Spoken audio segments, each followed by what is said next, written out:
Hi everybody, welcome to our final show of the year. Can't believe this whole winter season has gone by so fast. Hope everyone's keeping well, hope everyone had a good week and enjoyed if they got a bit of snow. We got none here in Kilkenny, much to the disappointment of Lily and Tommy. They got up every morning, ran to the window, is there snow, and there was no snow. So hope everyone had a good and safe week and didn't mind the cold weather too much. Typical, just as the season's about to start folks, we get our winter. Typical, isn't it? How you doing, Dave Donovan? John Ditch is on there with us. Yeah, very welcome. Thanks, John. Glad you enjoyed the shows. How you doing, Brian Canty? Who else have we got on there? Robbie Berry. Robbie, how you doing? Liam Long, Brennan Spillane, Brian Canty, Paul Jenkins, George Burgess. Good man, George. Enjoy the gig, whichever it is. John Johnson's on there. Good to have you on with us too. Nigel Haynes, Kieran Sherlock, Paul Burke, Joe Hanlon, James Hope. Hope everybody's keeping well. Mark Joyce, Lucas is on there. Colin McGarra, Patrick McCarthy, Mike McGovern, Chris Oliver. Good evening to everyone. Michael Callaghan. I hope everybody has had a good week. As I said, Wayne is on there with us as well. Paul Jenkins from Wales. Hope you're keeping well over there, Paul. Did you get much snow over in the Welsh? This week. The final show, folks. Final show of the season. Hi, Dave from Hanover. John Reardon's on there as well. Final show, folks. Season's about to start. Hi, Gianluca. Thanks for that, Gianluca. Nice warm 15 degrees plus here in Italy wearing a t-shirt. Simon is on there as well. Thanks, Simon. Good evening. And hi, Jamie Conway. So, final show of the evening, folks. And we have a pack tonight. I hope you don't have too many plans. Hey, you doing, Dylan? Graham is on there from... Hey, Ken Woodward, hold that to yourself too. Peter Wadding's on there as well. Jerry Hulk is on, and Jared Murtaugh. Loads of people on here. Great. Hit the share button there, folks. You'll be in for a win of a few flies if you know how to do shish. Jared, Kevin Matter, how you doing? Hit the share button there, folks, or send in a comment, say hello to us here, and you're in to win tonight's flies. So tonight's all about getting ready for the new season. Season starts here on the 17th of March, and as always, we keep the show going right up until the last Saturday before the start of the season. So this is our final show. So we have a packed show for tonight, folks. A lot to get through. It's going to run on a little bit longer, but if you don't mind, I don't mind. Okay, I got a couple of cracking patterns, 3 patterns here. I'm going to do it for you tonight for really good early season fishing. We got a lovely double-beaded hare's ear nymph. One that I'd always use early in the season. I got a lovely dark olive dry fly. Again, one I wouldn't be without heading onto the rivers, Paddy's Day and so on. And I got a nice little wet fly that, again, you want to have in your... Dave's on a promise tonight, folks, so the question might be early, so keep an eye out for that one. Patrick Burke, good to have you on with us. So we got those flies coming up throughout the show. Also tonight, we got Dave's trivia quiz. Who else have we got on here? We got Josh Walker coming on for Fishcoin. Okay, so if any of you haven't seen the new Fishcoin app, I've been playing a bit of it. How you doing, John Ditch? Nice. How you doing, Neil Walker? Brendan Spillane is on there as well. If any of you haven't seen the Fishcoin app, okay, it's a Fishcoin game, challenge game thing. I've been using it a good bit over the last probably the last month of last season, and then a bit over the winter and stuff like that. Josh Walker from Fishcoin, and he's joining us for a little bit of a chat. We're going to go to him in a little few moments and have a bit of a chat with Josh, and then we're going to come back and we're going to tie an early season dry fly that you do not want to be on the rivers without, folks. Okay, I promise you, it's one of the best. How you doing, Colette? Good to have you on there. Kieran Flynn is on with us as well. But as I said, tonight's all about setting up for the season. We're going to have a chat with Josh. Darius Simkus is going to be on with us as well a little later on in the show, folks. One of the top anglers in the country, if not the world. Darius came on and had a great chat with me there during the week, and I recorded it. So that's going to come along there later on. And also, hello, Adrian. How you doing, Dennis Goolan? How you doing, Adrian? Exactly. Yeah, I don't know if they're just happy or is she sad that this is the last show of the season. I mean, Saturday nights she'll have to maybe share the telly and the couch a bit. She won't have the whole place to herself for a Saturday night. But anyway, look at how you doing, Wayne Murphy and Jim Myler. Absolutely, Graham. And the Fly Fish Live finals will be coming up very shortly too. Josh is working away on those. You all remember Fly Fish Live from the COVID. So that's coming up in a little bit of a while.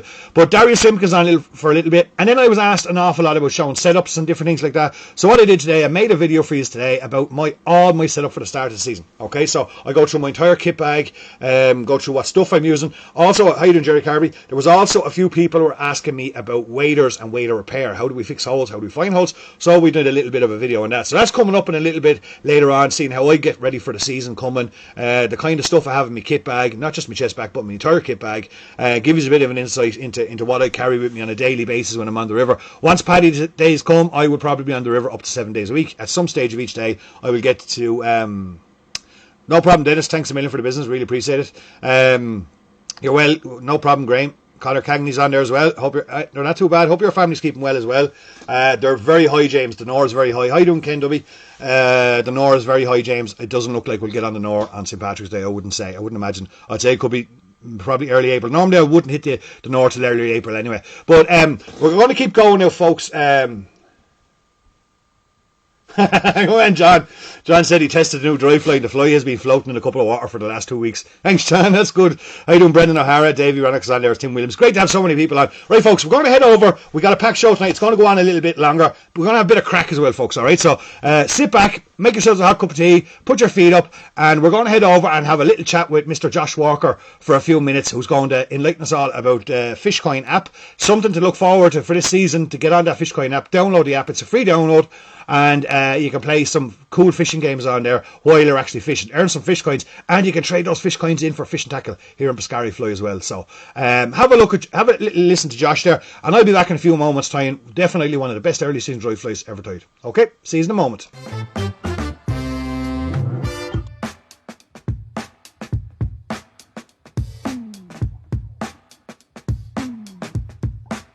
Yep. Hi, folks. So, big welcome here to Josh Walker from Fishcoin to the show tonight. Josh, thanks for joining us on our final episode of the season here at Pescari Fly. It's great to have you on with us. And how's things going? What part of the world are you in at the moment, Josh? Thanks for having me on, mate. I'm over here in Finland at the moment. A balmy -8 or -10 degrees Celsius at the moment. Bit cooler than here, anyway. Yeah, mate. It's I was out walking on the lake today. I was going to go ice fishing, but no, it got to -15. I was like, that'll do. And any plans for much travel? I know you're whizzing around the world. We keep in contact with you a good bit, and I know you're whizzing around the world there for the last year or two with Fishcoin. Where's the next destination? So we're off to Panama next week. Lovely. So off over there, going to see a mate who's actually traveling around the world on a yacht. Going to catch up with him and catch up with a few different people over there in Panama to do with Fishcoin, and exciting times. Yeah. So I suppose, Josh, before we get into it, for anybody that hasn't seen Fishcoin or has heard of it and haven't really delved into it to have a look at it, you know, what's Fishcoin? What is it? So it's a global interactive fishing challenge you play whenever you go fishing, like for real fish. So it's like a timed fishing challenge where you can challenge yourself to a timed game. So it's 30 minutes or 1 hour, or you can challenge a mate or anyone else globally to a time challenge. And if you're challenging someone else, you can challenge them with whatever fish coins you have in your Fishcoin wallet, and whoever wins will get that prize pot added to their leaderboard, and also that prize pot will go into their Fishcoin wallet as well, so they can top their wallet up while they go fishing. And it's all done through the mobile, is it? Everything's done through the app. Everything's done through the app. So it's a free download, free to play, free to create a player, and it's a global competition where. How many countries are you in? You say global. How many countries? Right now, we're in 32 different countries. Wow.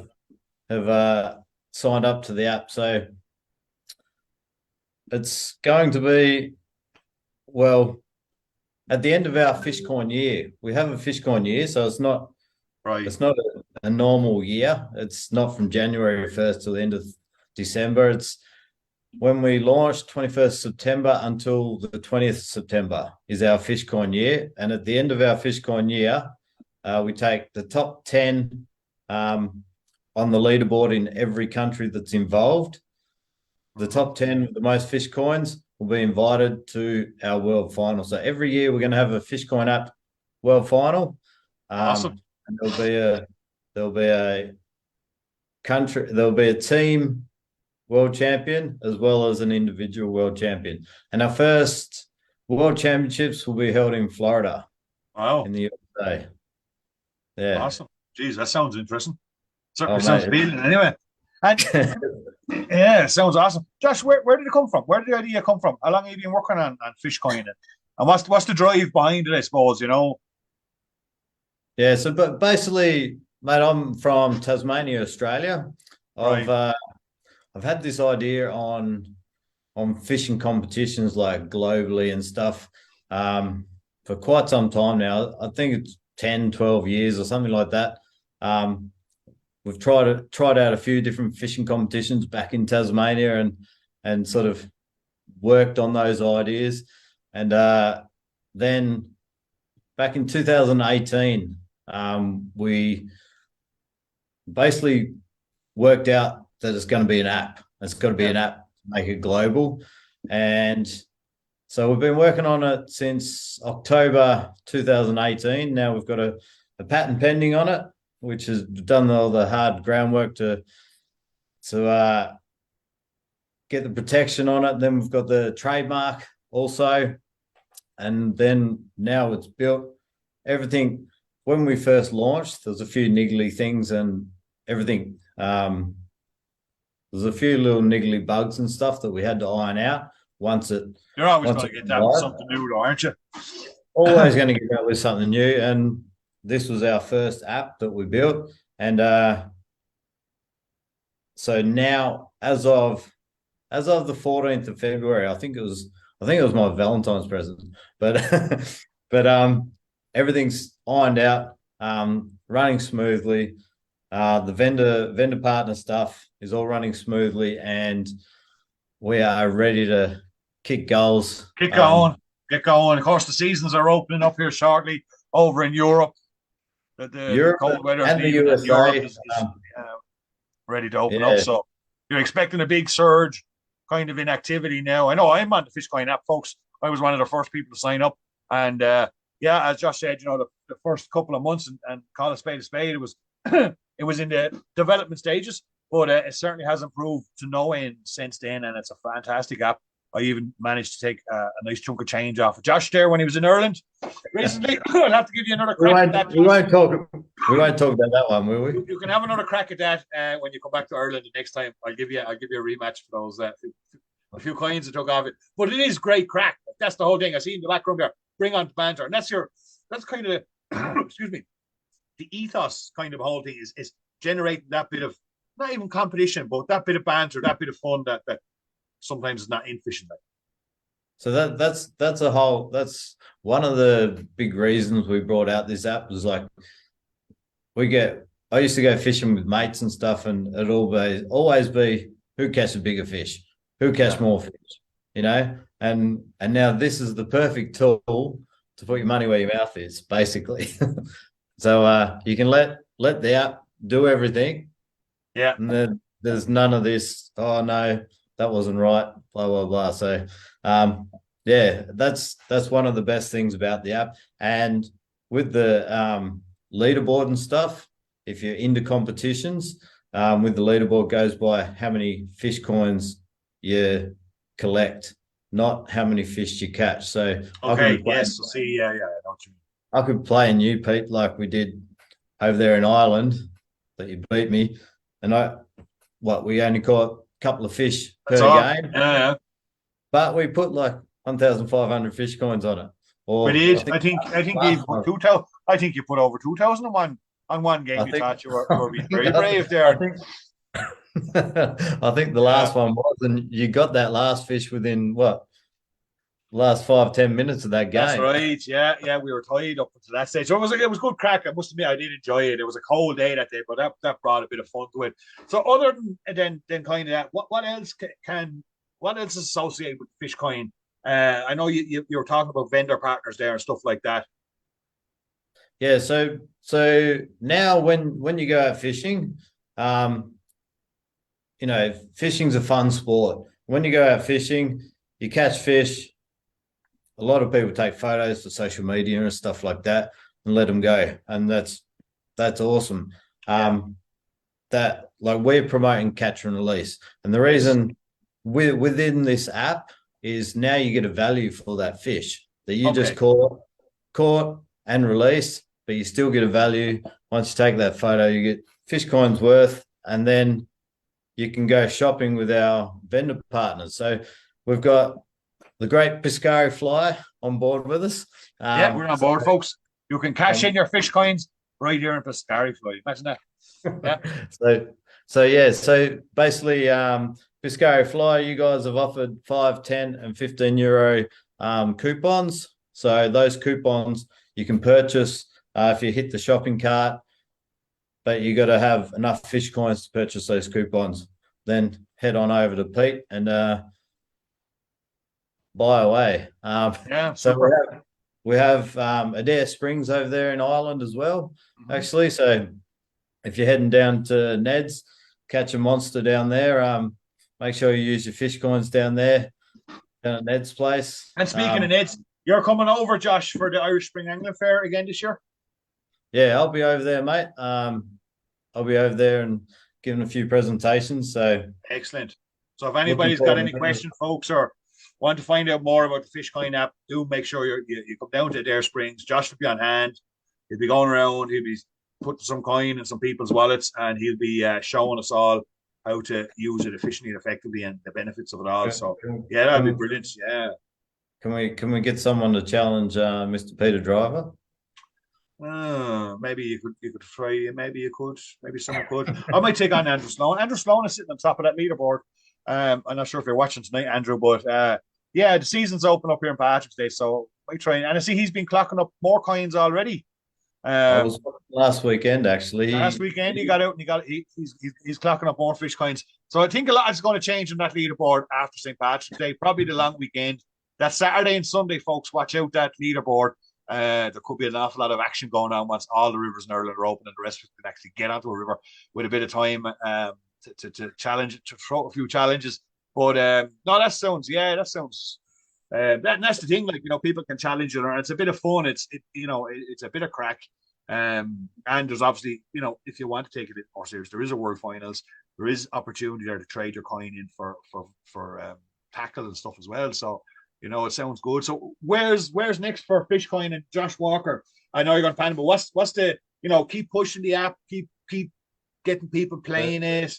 Is there more developments? Have you more little ideas in the back of your head to make it even better, bring it on even more to another level? Or There is a few little things working on in the back end. right. For example, we've put together some Fishcoin cash out template games where Okay.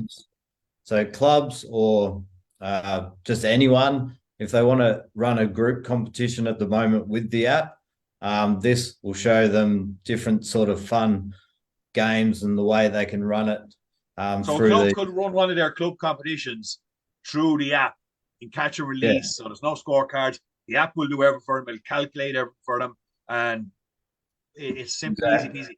Exactly. It's very, very simple. It's a registration. Wow.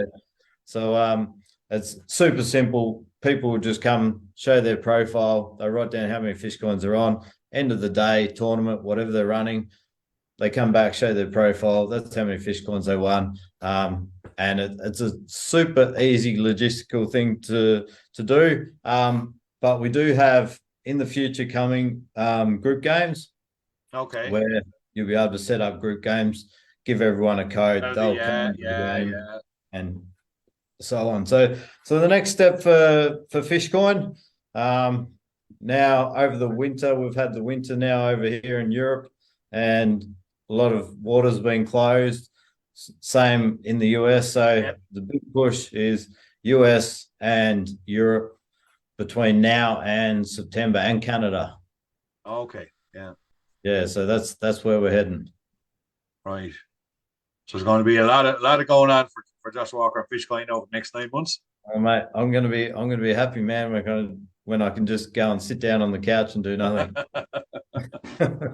That's awesome. It all sounds awesome, Josh. Said, well, I've been a fan of Fishcoin since day one and watched it grow. And I'm delighted to see you've got this far. And, and it is a fantastic app at the moment. it's a bit of crack, and I've really enjoyed using it. I'm really looking forward to this season, to, getting back on the water with it and see the improvements that have happened over the winter months, and really, getting stuck into it. I do enjoy it. I do enjoy that fact. I do fish an awful lot on my own because I fish during the week a lot. So, and I have to work weekends in the shop because that's when everybody else is off and they can come to the shop and buy their few bits. So I do work the weekend. So I don't often get too many times unless Dave is free, maybe, or Mark might be free midweek, to actually go out and fish with people. And it's nice to have a bit of banter and even a little bit of competitiveness that we have in our two mates going fishing. Who's going to get the big one? Who's going to get the next one, or whatever it may be. We often do a thing that, when we get so far, we're thinking, right, it's time to go home now. What we'll do is we'll say to us, right, whoever catches the next fish gets the free Supermax, or the free McDonald's. And then it just gives us 5 minutes of banter just before we finish up. We often do it. So this, the app gives me a chance to kind of, that sounds like a real owner, but to have that on my own in a way, that you set your half an hour game, you set your 1 hour game, you set your target, and it kind of puts you through your paces to reach that target. So, I'm really looking forward to the season ahead and fish going up a bit more, and maybe even catch Andrew Sloan. So we've been looking out for people to catch up to that Andrew Sloan. But remember, folks, that you only have to play a challenge game. So once people start playing those challenge games, we just actually hit last week 20,000 fish coins generated globally. So wow, the fish coin generated globally is new fish coins earned or collected. Yeah, so people would have had to catch fish to earn those fish coins.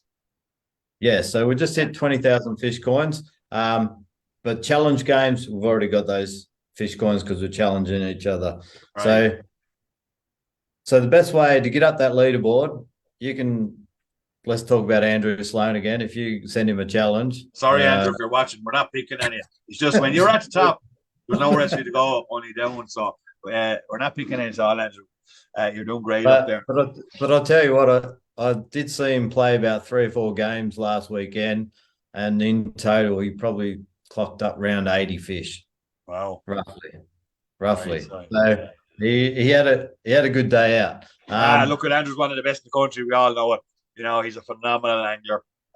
He really puts in his work, and he's a good guy. That's what I'm getting at. Is like you can go out and play someone, and you go, right, let's play a challenge game together. And you can be by the river at the same time. And you can say to me by the river, let's play a challenge game, 3,000-4,000 fish coins. Yeah. And then the pressure's really on. And if you catch 2 fish, I catch 1 fish, bang, you win that 3,000 or 4,000 fish coins plus whatever fish coins you got for those fish that you caught. Yes, okay. And that will get onto your leaderboard as well as your fish coin wallet. And straight away you'll be up.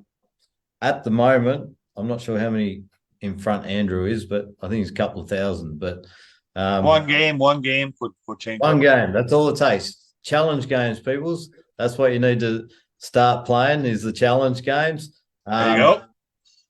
Yep, challenge games where it's at, and if you do run out of fish coins, you can go and get yourself a fish coin package, just for like a tenner or so, and then. Back in the game and try and win those back off them. So that's it. Fantastic. Sounds awesome. Can't wait till 17th of March here. Week away. It's our last show, as always, folks, last Saturday before St. Patrick's Day, and our season opens here in Kenny. Evenings get a bit longer, and it's time to get back on the water. Won't be as flight time as much.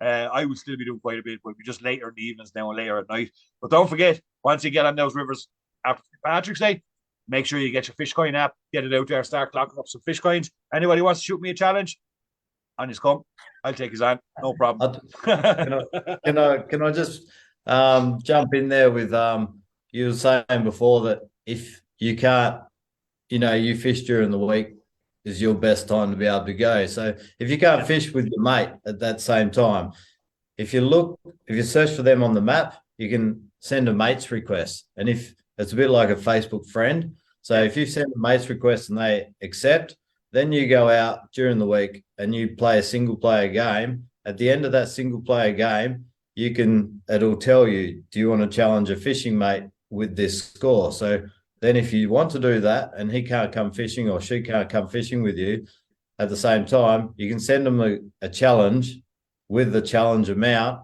and they have 2 weeks to accept that challenge. But if they do accept it, those people that are accepting it, the game will start straight away. So make sure you're at the river or Okay, the lake or the yes, that's a good sea. thing. Yeah. When you accept, the game will start. So make sure you're ready to go and accept that challenge.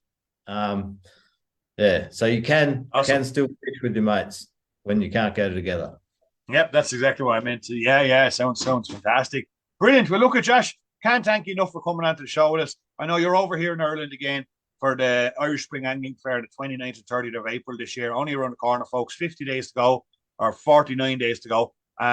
So do make sure you drop down there. Check out Josh. He'll be hanging around, and we look forward to seeing you down in the Air Springs and having a bit of a chat.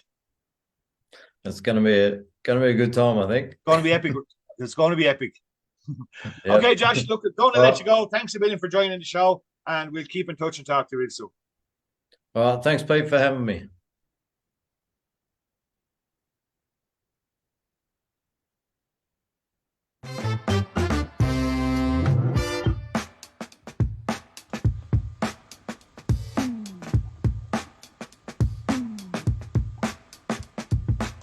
So we're back, folks.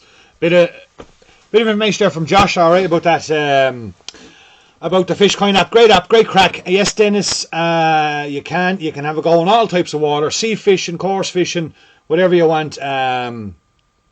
But you can do it anywhere at all. Bit of crack, bit of fun, as the caption said in the back of Josh's screen there. A bit of banter, folks. A bit of fun. It's not for everybody, but anybody does want to have a crack at do. I have a bit of fun. How you doing, Jack Cantwell? How you doing, Peter Wadden's on there as well with us. Darius Simkus is seen coming on there earlier on. Dave, Josh, if you're watching, Dave said he met a nice Cork girl that was asking about you there. Yeah, Dennis, you can a bit of crack, have a crack at it and see what you think, folks. Bit of fun. But anyway, we're going to head on into a bit of fly time now, folks. Don't forget, Darius Simkus is coming up in a little while, and we're going to go through all my kit for the start of the season. But to do a bit of fly time, this is an early season dry that I like to have with me at all times. In the vise here, I've got a 301 size 14 Tahaku barbless hook, and onto that I'm going to attach our usual Kevlar tying thread. Really like this fly. Good early season dry. You know, early season, and get me scissors. Early season can, produce dry fly fishing. An awful lot of people tend to focus on the nymphs and the seeing which is the good one, the nymphs and wet flies and stuff like that. But a little bit of dry flying that spring, summertime can be very, very good, and I like to fish this one. It's based on, I use a lot of jinglers. We all know what the jingler flies are. Maybe some people know what a jingler is, but it's a really good early season dry, and this is something based on a jingler. I do tie a lot of different types of jinglers and messing around with that kind of style of tying, or style of a fly pattern, and this one is one I came across a couple of years ago, and it was absolutely fantastic. As a little tail here, I'm going to tie in a little bit of dyed yellow English partridge, okay? Tie a little bit of that there on the hook, just as a small little tail.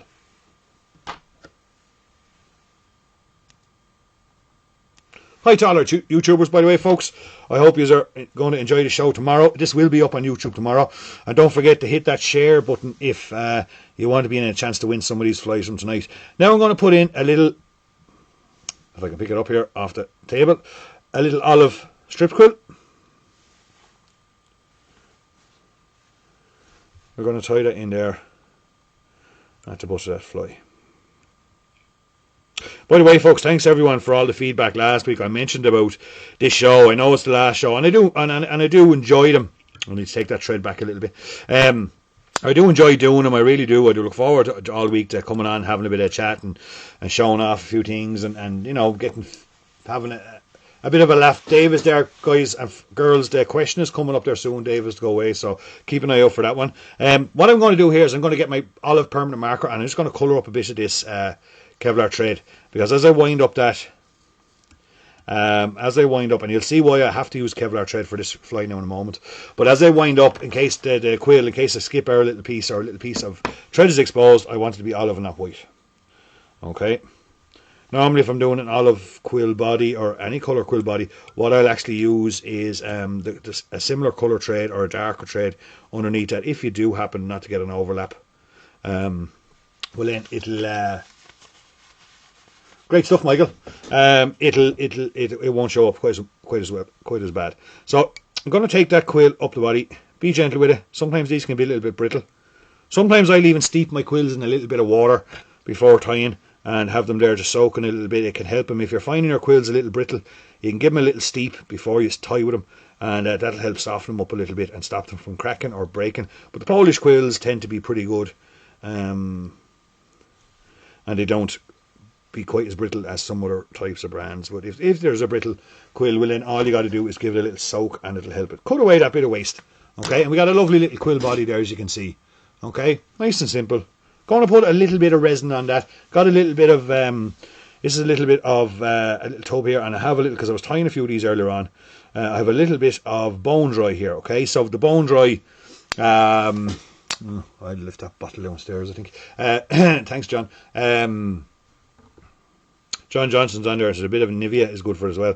But I use it, the bone dry for this because it's a little bit finer than, say, the thin, hard, or any of those. So just a small little brush, just to give that quill a little bit of protection. Also, sometimes if I want a natural look, what I'll do is put a little bit of Zap-A-Gap, under the quill, and that can help hold it there too. Hit that shot with your pen, your laser pen, and that's good to go. Okay, we're going to take, now, let me see, mine is in 10 places at the one time when I'm doing these shows. So we're going to take, this is an olive, a dark, or kind of a medium to dark olive,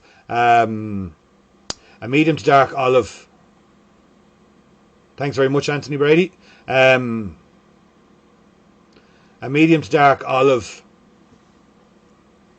saddle hackle, and we're going to tie that in there.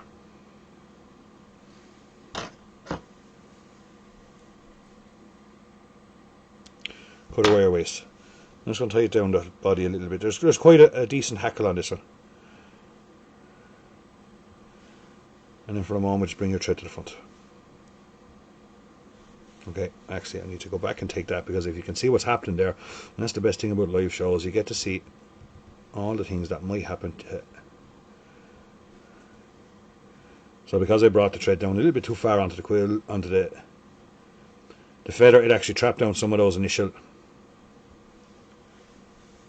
hackles, and they weren't going to stand out for me. This is quite a decent sized hackle. Okay, it's springtime. Large dark olives are floating around on the water, and you know, I'd fish this at that time when it's kind of springtime. Large dark olives are on the river, and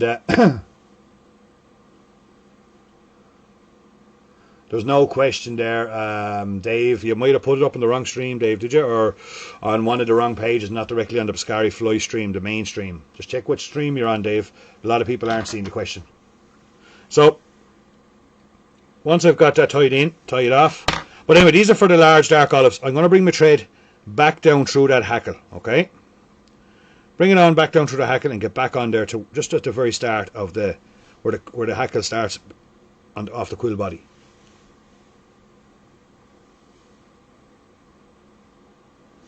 Now, what we're going to do here is we're going to put some English grey partridge into this hackle. Okay, so what I'm going to do here is I'm going to get my trusted little hen's clip, and I'm going to take 2 medium-sized natural grey partridges.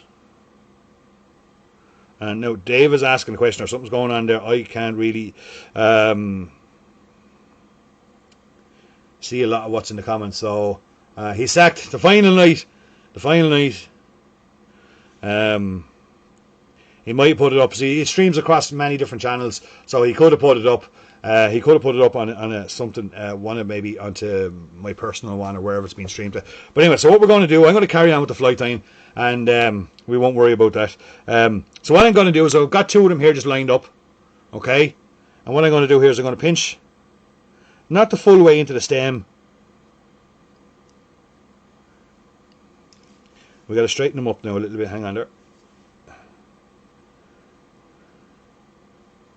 So I'm just straightening up those. And I'm going to go in there and pinch them. Like so. Okay, so I'm about halfway in there across.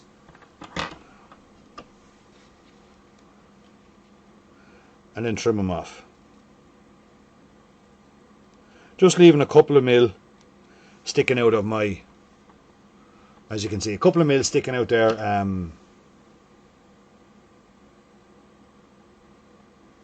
A couple of mil sticking out of the bull clip. Okay, what I'm going to do now is I'm going to split my tying thread.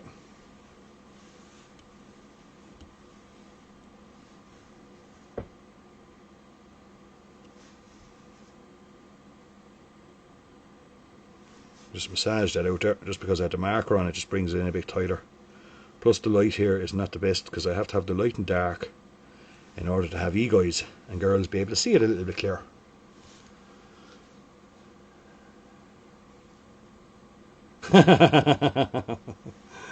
Kevin Amar, yeah, maybe he didn't. So what we do is we put our bull clip in there, trap in our partridge tips, hackles, and just gently, keeping a good bit of pressure on the left hand, I will just gently maneuver them into position. So just a couple of mil on one side, and the other side will have the majority of the hackle, like so. Okay? We catch that and we very carefully spin our first couple of spins till we get that thread tight. All the time just moving everything into place.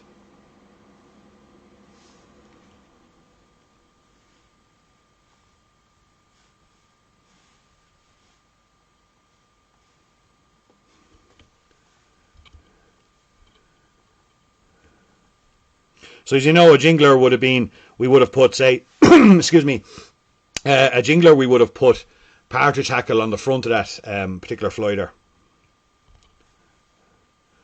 Would have been a jingler. This one, I kind of mix it up inside the hackle. I find it rolls a little bit better. So the whole theory behind the jingler fly is that it should roll across the water during a breeze, that when the large dark olives hatch in the springtime, you know, they hatch a nice breezy day and they kind of get blown across the water. So the idea of a jingler is that, you know, a very prominent hackle will allow it to roll across the river. So you want to get that effect, because trout are watching for that, okay, especially early springtime. So that's the idea of a jingler. Plus you have a lovely big soft hackle on. The hackles have got to be quite decent on the likes of an early season dry fly like that. So once I've got that tied on there, I will start to wiggle that up through. Actually what I'll do is just pull that one there a little bit that way. I'll start to wiggle that up through that hackle.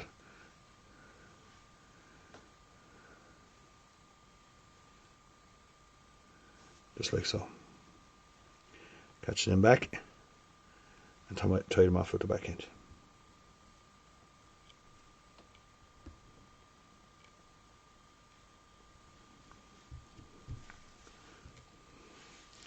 We'll finish that one.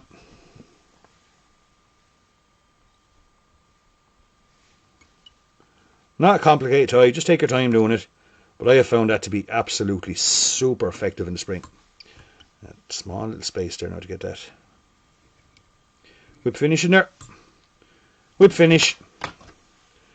Take away our Kevlar for the moment.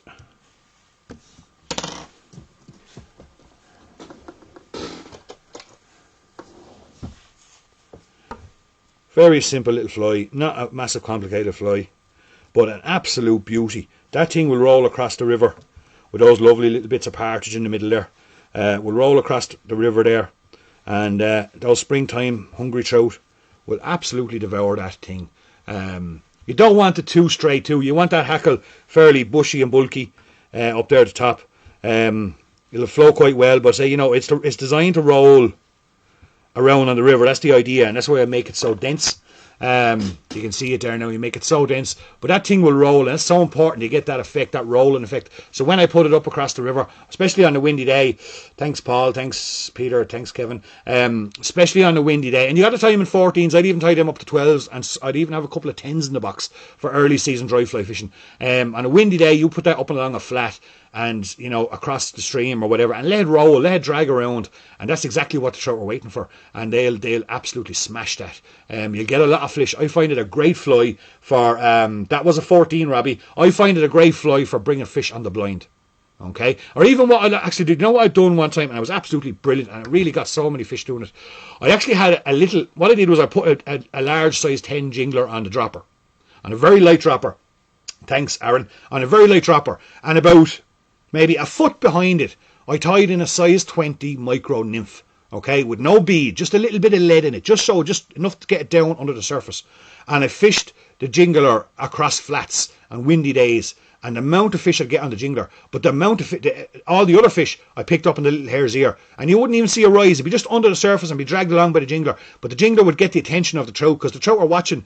Very opportunistic that time of the year when the first hatches come on the rivers, and they were watching up. The jingler would catch their attention, and they'd come up and they'd smash the little size 20 nymph in behind it. Really good. That was really effective. I haven't done that actually trick for a long time, but it was very, very good at the time. That season, one season when I spent a lot of springtime fishing big flat water on rivers and stuff like that, breezy days and stuff. So there's a little bit of a fly that I'll definitely be having. Thanks, Tim. There's definitely a fly I'll be having with me when it comes to St. Patrick's Day. If I get out on the river, if I spot a fish or two moving, even if fishing's just tough and I say I'm going to have to go to the flats, fish could be still slipping back to the flats, windy day, bit of a breeze, I can put up that jingler, put up the jingler and the little duo, and it can be very good. Great stuff, Michael. Michael was using something the same early season in 12s and 14s and really smash it. They absolutely smash those style of tying. So, tie up some of them, have a look at jinglers. Jinglers can be tied with olive trade as well as different coloured bodies and stuff like that. But really, really fantastic early season dry flies, and definitely one you should have in the box going forward. And speaking of early season fishing, preparation is everything. And Darius talks about it in a little while there about, how to prepare. We get to quiz Darius on how he prepares for his season and what's in store for him coming away. How you doing, Dick Croak? What's he in store for him in the coming season? And likewise, I prepare myself as best I can. I'm not able to probably prepare as much as I used to coming into a season because I'm a bit busy getting everybody else ready and tying all their flies.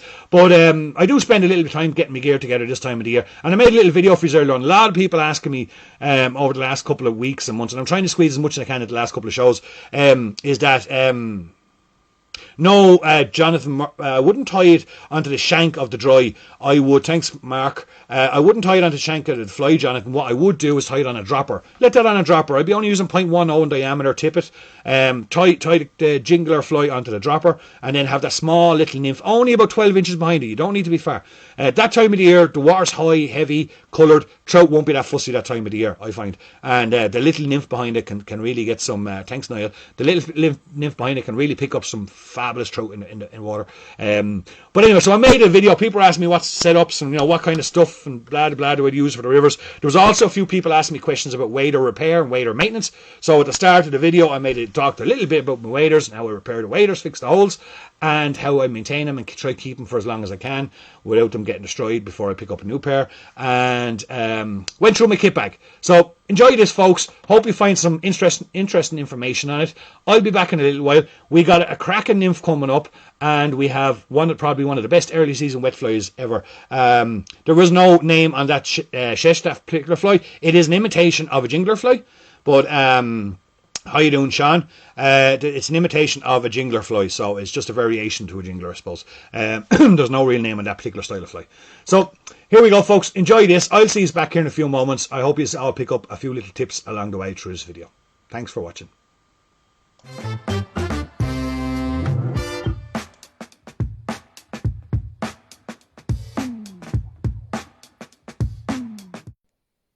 How you doing, folks? Welcome down to the shop here with me, Peter Driver. Hope you're enjoying the show. Season's almost here. Patrick's Day next week. We're getting ready for the season. Everyone's getting ready for the season. Well, most people. Some people are lucky enough to have already got fishing so far. Some of the rivers open in February, some open in the 1st of March. But for the majority of people like myself, it's the 17th of September or 17th of March, St. Patrick's Day, and marks the start of our trout season. This time of the year, busy getting ready for the season, getting all my gear prepared, making sure everyone's ready to go for a busy season ahead. Unfortunately, we've had no rain since December, and it started to snow, it started to rain a couple of days ago, and we're in for a whole week of rain, so we might even get fishing Patrick's Day. But look, we'll be ready to go. It's the most important thing. I know preparation is everything. Okay, it's a busy season, especially for us here in Pescaria Fly. We're guiding the whole time. We're on the river, researching, doing our work and stuff like that. And you know, we need to be ready to go. So we're going to have a look through some gear. We're going to look through my kit bag, what I'm using, what I've got ready for the season, and how we kind of keep our gear together.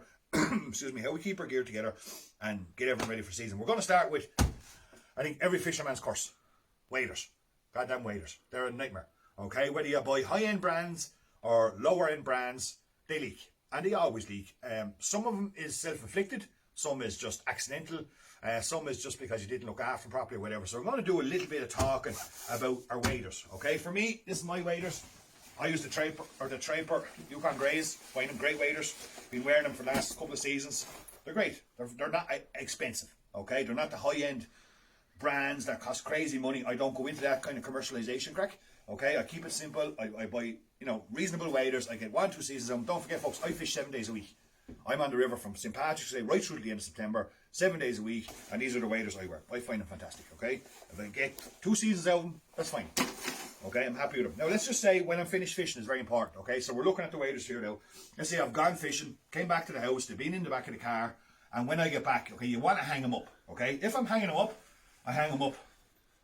You can either hang them up by the straps or hang them up by the soles. Okay. Now, if you don't have space to hang them up, if you don't have a shade, or you know, you live in a house where it's like my house, completely cluttered with kids and everything else like that, kids' toys, and you mightn't have room, and you want to fold them up and put them away, you got to let them dry first. Okay. So I'd always leave them hanging outside somewhere on the back of a chair, whatever, and let them dry before I fold them up. Don't fold them up wet. That's going to cause cracks in your material. Okay. Now, when you're folding them up, you get your 2 waders soles, and you put them side by side like that. Even if I'm travelling, if I'm going away and I'm packing them tightly into a bag, I'm going to fold them up the same way. And there is a way to fold them, okay? So you put the 2 socks side by side like that, and you start there just above the seam. Don't fold on the seam of the neoprene, you fold just above it, okay? And you fold them in, you make sure there's no creases on the inside, and you make sure there's no creases on the outside, okay? This way, we're not putting any pressure on the seam coming up the side. If I fold them the other way around, we'll put pressure on that seam. Okay, we don't want pressure on the seam. So fold them up neatly. I've got no creases on the inside. Again, as I'm folding, I'm rubbing out the inside, make sure everything's nice and flat. And then fold them up, like so. And there's your waders now, all folded up, ready to be packed away. Once they're dry, folks, okay? Don't do it when they're wet or damp, because it will cause cracks to come into your waders. But if you do have to fold them, always say, better off hanging them up, leaving them hanging up till the next day you're going fishing. But if you do have to fold them up, that's the only way to fold up a pair of waders. Okay? Making sure your soles are flat together and fold them up like so. They will last a lot longer that way. Okay? Rather than fold them the wrong way. But there's the waders I use. They're grand. They're ready to go for the season. Now, there's loads of ways to get leaks in waders. Barbed wire fences, because there's enough of them around the country. Hooks is one of the biggest things we find. People getting hooks stuck into their waders, especially when you're nymphing or fishing close to yourself. Hooks in the waders will cause leaks. Briars, brambles, all that kind of stuff. Waders are not meant to last, and that's what the wader company wants. Okay, so it makes you buy more waders. Now, one of the biggest common faults we find with waders is hooks and brambles, pinholes, and they can be a nightmare to find. There's a couple of ways to find them. I got an old set of waders here, a couple of years old, and we're going to talk about some of the things, okay, how we find them. So, if you're looking to find holes, first thing you got to do is turn your waders inside out. Okay, it's the only way. Now, there's 2 not so easy ways of finding holes. One is, go down to your local pet station. We got a pet station down at Ben's Bridge. They have a big tank where they find holes in tyres. Okay, and you get your air gun, put your air gun inside the waders, squash them up like that, and turn on the air gun until they blow up like a balloon. And then put them into the big tank, and you'll see air bubbles come out of where the pinholes are. Okay, you get a Sharpie, and you mark all your circles. And that's one way of finding them out. But I have to drive the whole way to Bennett's Bridge. I have to talk to the garage lad for 20 minutes about the weather and stuff and get that done, and then I have to do the job. An hour's gone. Okay, so that's not convenient either. The other way of doing it is, again, inside out, put a hose pipe into it. Your garden hose, and hold them up while you fill the legs. Okay, fill the legs. Now, if your holes are up around the crotch area, you have to put a hell of a lot of water in those 2 legs and hold them up until the pressure gets up that high. The water fills up that high, and then you'll see the leaks. And again, you get your Sharpie, and you mark your little holes where all the leaks are. Okay, there's 2 ways of finding holes and pinholes in your waders. And it's okay if we got a big tear. You can repair this for a big tear. The only place that's really hard to repair is the neoprene sock, and I'm going to talk about that now in a minute. But that's that. They're the two ways of finding holes that are in anywhere up around the legs, the knees, or the crotch area. Now, there is another way. Okay, so let's say we have a couple of holes here. So we're going to put a couple of holes in this wader and I'm going to show you what to do here, okay? So here I got a little, very fine needle and I'm going to punch a couple of holes, okay? Now there probably is a few holes in these old waders already, okay? I use these for kind of salt water and stuff like that, and it's a few holes, alright? So I'm going to put in 3 or 4 little holes. I give that a rub. So to the naked eye, I can't see those holes, okay? They're little pinholes from hooks, little pinholes from brambles, somewhere in that region. We've got a damp patch on our leg. We know they're on the left leg, just above the crotch area, and there's some leakage there. Alright, we got our leak finder, Piscari Fly leak finder. This is a chemical we use to identify leaks. And what we do is we take that in a spray bottle and we spray it in a general area. A couple of sprays and we let that identify the leaks. Now, as you can see, all our dark spots are starting to show up of where our little pinholes were, where the hooks went in, the brambles went in, all our little holes that we've just after punching into those waders. And as we can see over here, there's some older ones already coming up of ones I didn't do over on this side. And here we got the 4 main ones I just after pinching on. So you see that little dark spots that come up in our waders? That's where your holes are. Okay? So once we've identified where those holes are, we're then going to take our Sharpie and I'm going to mark my 4 holes. Okay? And I can even come over here and I can mark my other ones that obviously went through a bramble bush, and those 4 pins got fucking put in the bramble bush, right? Now, so once I've identified my holes, I'm going to go up here then, and we're going to go to our storm shoe. Now, there's a couple of things I can use to fix these waders, okay? We got Solarez UV Cure, okay? Pretty decent stuff now. I've used that before, and I found it good, okay? Tack-free, really easy to use, okay? I'm just going to take a little piece of that resin, pea size onto my thumb, or my finger, and I'm going to massage it into every hole. 1 pea size for every hole, okay? And then I'm going to cure it with a UV pen. If you don't have UV pen, you can do it outside, bring them outside afterwards, and let the sun cure them. It will work, okay? So I've used that. That's pretty good stuff. That's not bad. Small tube. What's most popular of all is over here. That's the handy thing about doing a video like this in the shop. We have a whole load of stuff around the shop here that we can talk about today. We're going to use Storm Shore, okay? The Storm Shore, you can buy this in kind of 2 packs. We always use the little 3 pack. Okay, which makes sense. It's not cheap stuff, okay? This is €12, somewhere between 10 and say €13 you're going to buy Storm Shore from most shops. Now, you can buy the big single tube, which is great. There's a lot in it. But what happens, folks, is after a couple of uses, it goes off. It goes off. If you have it in your wader bag, if you have it in your fly tying room or your fishing shed, whatever it may be, it does go off, okay? The only way to keep Storm Shore from not going off, folks, is put it in the fridge. If you put it in the fridge, it will last. Okay, the wife mightn't be the happiest with you, but if you put it in the fridge, it will last, and you get a bit more use out of it. But an awful common thing is you hear with people, I had a bottle from last year, fixed my waders, went to use it this year, and it was gone off. So we always sell the little 3 pack because it makes more sense. So I'm going to open up one of these here for you now. And in here, you got your instructions telling you exactly how to do it. Wear gloves, all that safety instructions, very important. You follow the safety instructions. Okay, you got your little pair of gloves. And we got our 3 tubes. Now we can open 1 tube.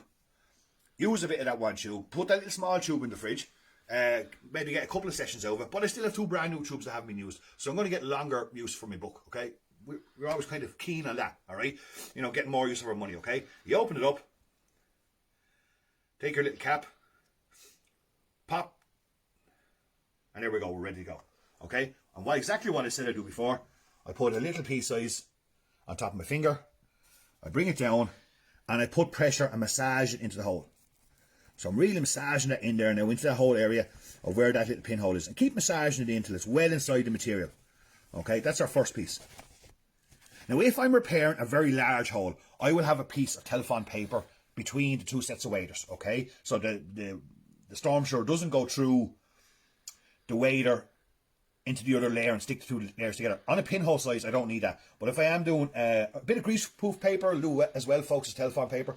But just put a piece of something in there to stop if you're doing a larger cut or a tear. Okay, I'll take another piece size and I'll work my next section. And just keep doing that for every single little hole. I'll keep working all those little holes, working them in, and I'll let that set. Okay, let's set. An hour or 2, it'll have set. It'll have cured enough for you to do your next layer of. So once that's set, what I'll do then is I'll take another layer and I'll go over the top again. This time not adding as much pressure, but just putting a secondary layer over the top. Okay? And I promise you, you follow that process, folks, and your pinholes will be fixed. Okay? Now, if we're doing big rips and tears, I'm not going to go through that now. It's a bit of a longer process. We might have to even put a patch on it. Okay? I think that's a video I'll definitely make for you because I get a lot of requests about wader repair and wader maintenance. So we're definitely going to do a video in the coming weeks. I'm talking to Mark there about earlier on. We're going to do a video in the coming weeks of how to repair waders, the larger waders, okay? Larger rips and stuff like that if you meet a barbed wire fence.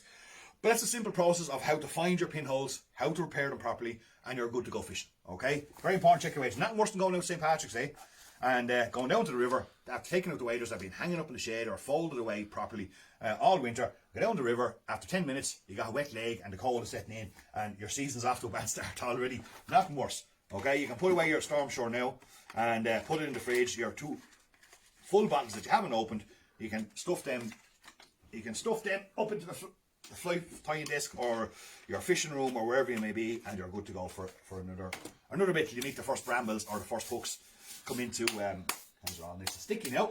They come into the next set of brambles you walk into, and you get more pinholes. Okay, just a little bit on the neoprene socks. Okay, when your waders, you have gravel guards on the inside of your waders, as you all know there. Gravel guards, very important, okay? Another common problem we find with wader care, they're gravel guards, okay? So when you put on your wading boot, that gravel guard comes down over the wading boot, you clip it onto your wading boot, we all know that, okay? That's to stop gravel, very, very important. Stop gravel getting into the sole of the boot. If gravel gets into the sole of your boot, onto the sole of that neoprene, one small little piece of gravel, you mightn't even feel it. Okay, it might be that small, but the friction of you wading and walking the riverbanks and stuff like that, that little gravel will put a pinhole into the sole of your waders. The most difficult place of all, nearly next to impossible to repair, is the sole of the waders, that neoprene. Okay, very difficult. You can repair it for a very short amount of time, and you can put Tech 7 on it, you can put Storm Shore on it and stuff like that, but very, very difficult to repair. Okay, because once you put a patch on that or fix that little pinhole, the next day you go fishing, it's getting very wet. There's a lot of friction there between the boot and the sole of the wader, and that hole will come back very quickly. Okay, I find I've tried so many times to repair them, it's next to impossible. Okay, so we really got to protect our sole of our waders. Okay, so gravel guards, very important, stop the gravel from getting down. Another common problem with people is when we're setting up. We get out of the car, we're standing on the side of the bank of the river, we're standing on the side of the road, wherever it may be, there's gravel, there's pin gravel, sand, whatever. And we pull on the waders and then we pull on the wading boots. Okay, and little bits of sand or bits of maybe a stone or something gets in there, and you pull on the wading boot again. You mightn't feel it, or you might think, oh, I wonder, is there something in my boot? And you just don't bother taking off the boot because you've all the gear on. So I'm not taking everything off again. It'd be great. I'm going fishing. You're so excited to go fishing past tomorrow. Okay, so when you put on the waders, I normally have a little piece of foam or some kind of a thing in the back of the car. And what I do is I stand on that. When I take off my shoes, I stand on that. I put my waders and I stand on that with the waders on before I put on my wading boots. And that means, or even if you don't have that, just check the sole of your boots. Give it a quick brush. Okay, give it a quick brush before you put on your wading boot. Okay, make sure there's no sand or gravel on that. Okay, and that'll help your neoprene last that little bit longer. Okay, so we'll make it a lengthier review. There's a good few people asking for this, as you can fold them up again. There's a good few people asking about wader repair. That's just some quick tips on how to look after your waders. So once I got my waders all ready to go, I'm happy that they're not going to leak for me on St. Patrick's Day. I'll then move on. I'm going to throw these out of the way out of here. We're going to move on to our boots. Right, time to plan the boots. I used the Traper Yukon Greys. Love them. Absolutely fantastic. Been using them for the last couple of seasons. I have a couple of pairs of them. I wear them in salt water as well as fresh water. Okay, find them great. Nice and light. Good, well made. Not massive expensive. And you're going to get a couple of seasons of them. Okay, so I have them ready to go, but I don't have studs. Okay, so I want to put my studs in. Now what we use here and we always recommend is cold cutters. Okay, these cold cutter studs. Now it's important to have studs. Studs give you a grip on rock. They give you a grip on grassy banks and slippy banks. Okay, and they're very easy to use. They're probably the best of all the studs, and again, the least expensive. Okay, some studs out there are just crazy money, and that's them. You get 30 in a bag. Now you don't need to put 30 into each wading boot. Okay, a couple in each wading boot will do the trick. What I normally tend to do is I put studs in the ball area and the sole area. Okay, this area there's no need because it's not really going to get grip. Unless I'm fishing the Avamore, I lace them. I'd absolutely lace them in studs. But if I'm not fishing the Avamore, I'm down the Kings or I'm down the Nor, a couple here and a couple here just help me get that extra bit of grip. Okay, on slippy banks, say slippy rocks and stuff like that. And they're very easy to put in. Okay, so most wading boots already have pilot holes giving you identification of where best to put your studs. And you can just follow that pattern. Or sometimes I add in a few extra. Say if I'm going to the Avamore, I'll add in a few extra. Very simple process. The easiest way to put them in, get your cordless drill. That's the housing off of a bit. As you can see, your little drill bit will go in there, your P2 or whatever goes into there. Take that out, and those heads fit perfectly, like so. And all I do is I take my wading boot and I take into the pilot hole and I screw it in. Don't over tighten. There it is there. Now see that? It's in there. It's absolutely solid. They're the best wading studs to get grip on the rocks. They're also the best wading studs to stay in your boots. Okay, I've had loads of other wading studs over the years, tried all the different ones, and what happens is they go in, they look great here in the shop, you go out to the river, fish for the day, come back, look at the bottom of your wading boots, and 90% of your studs are gone.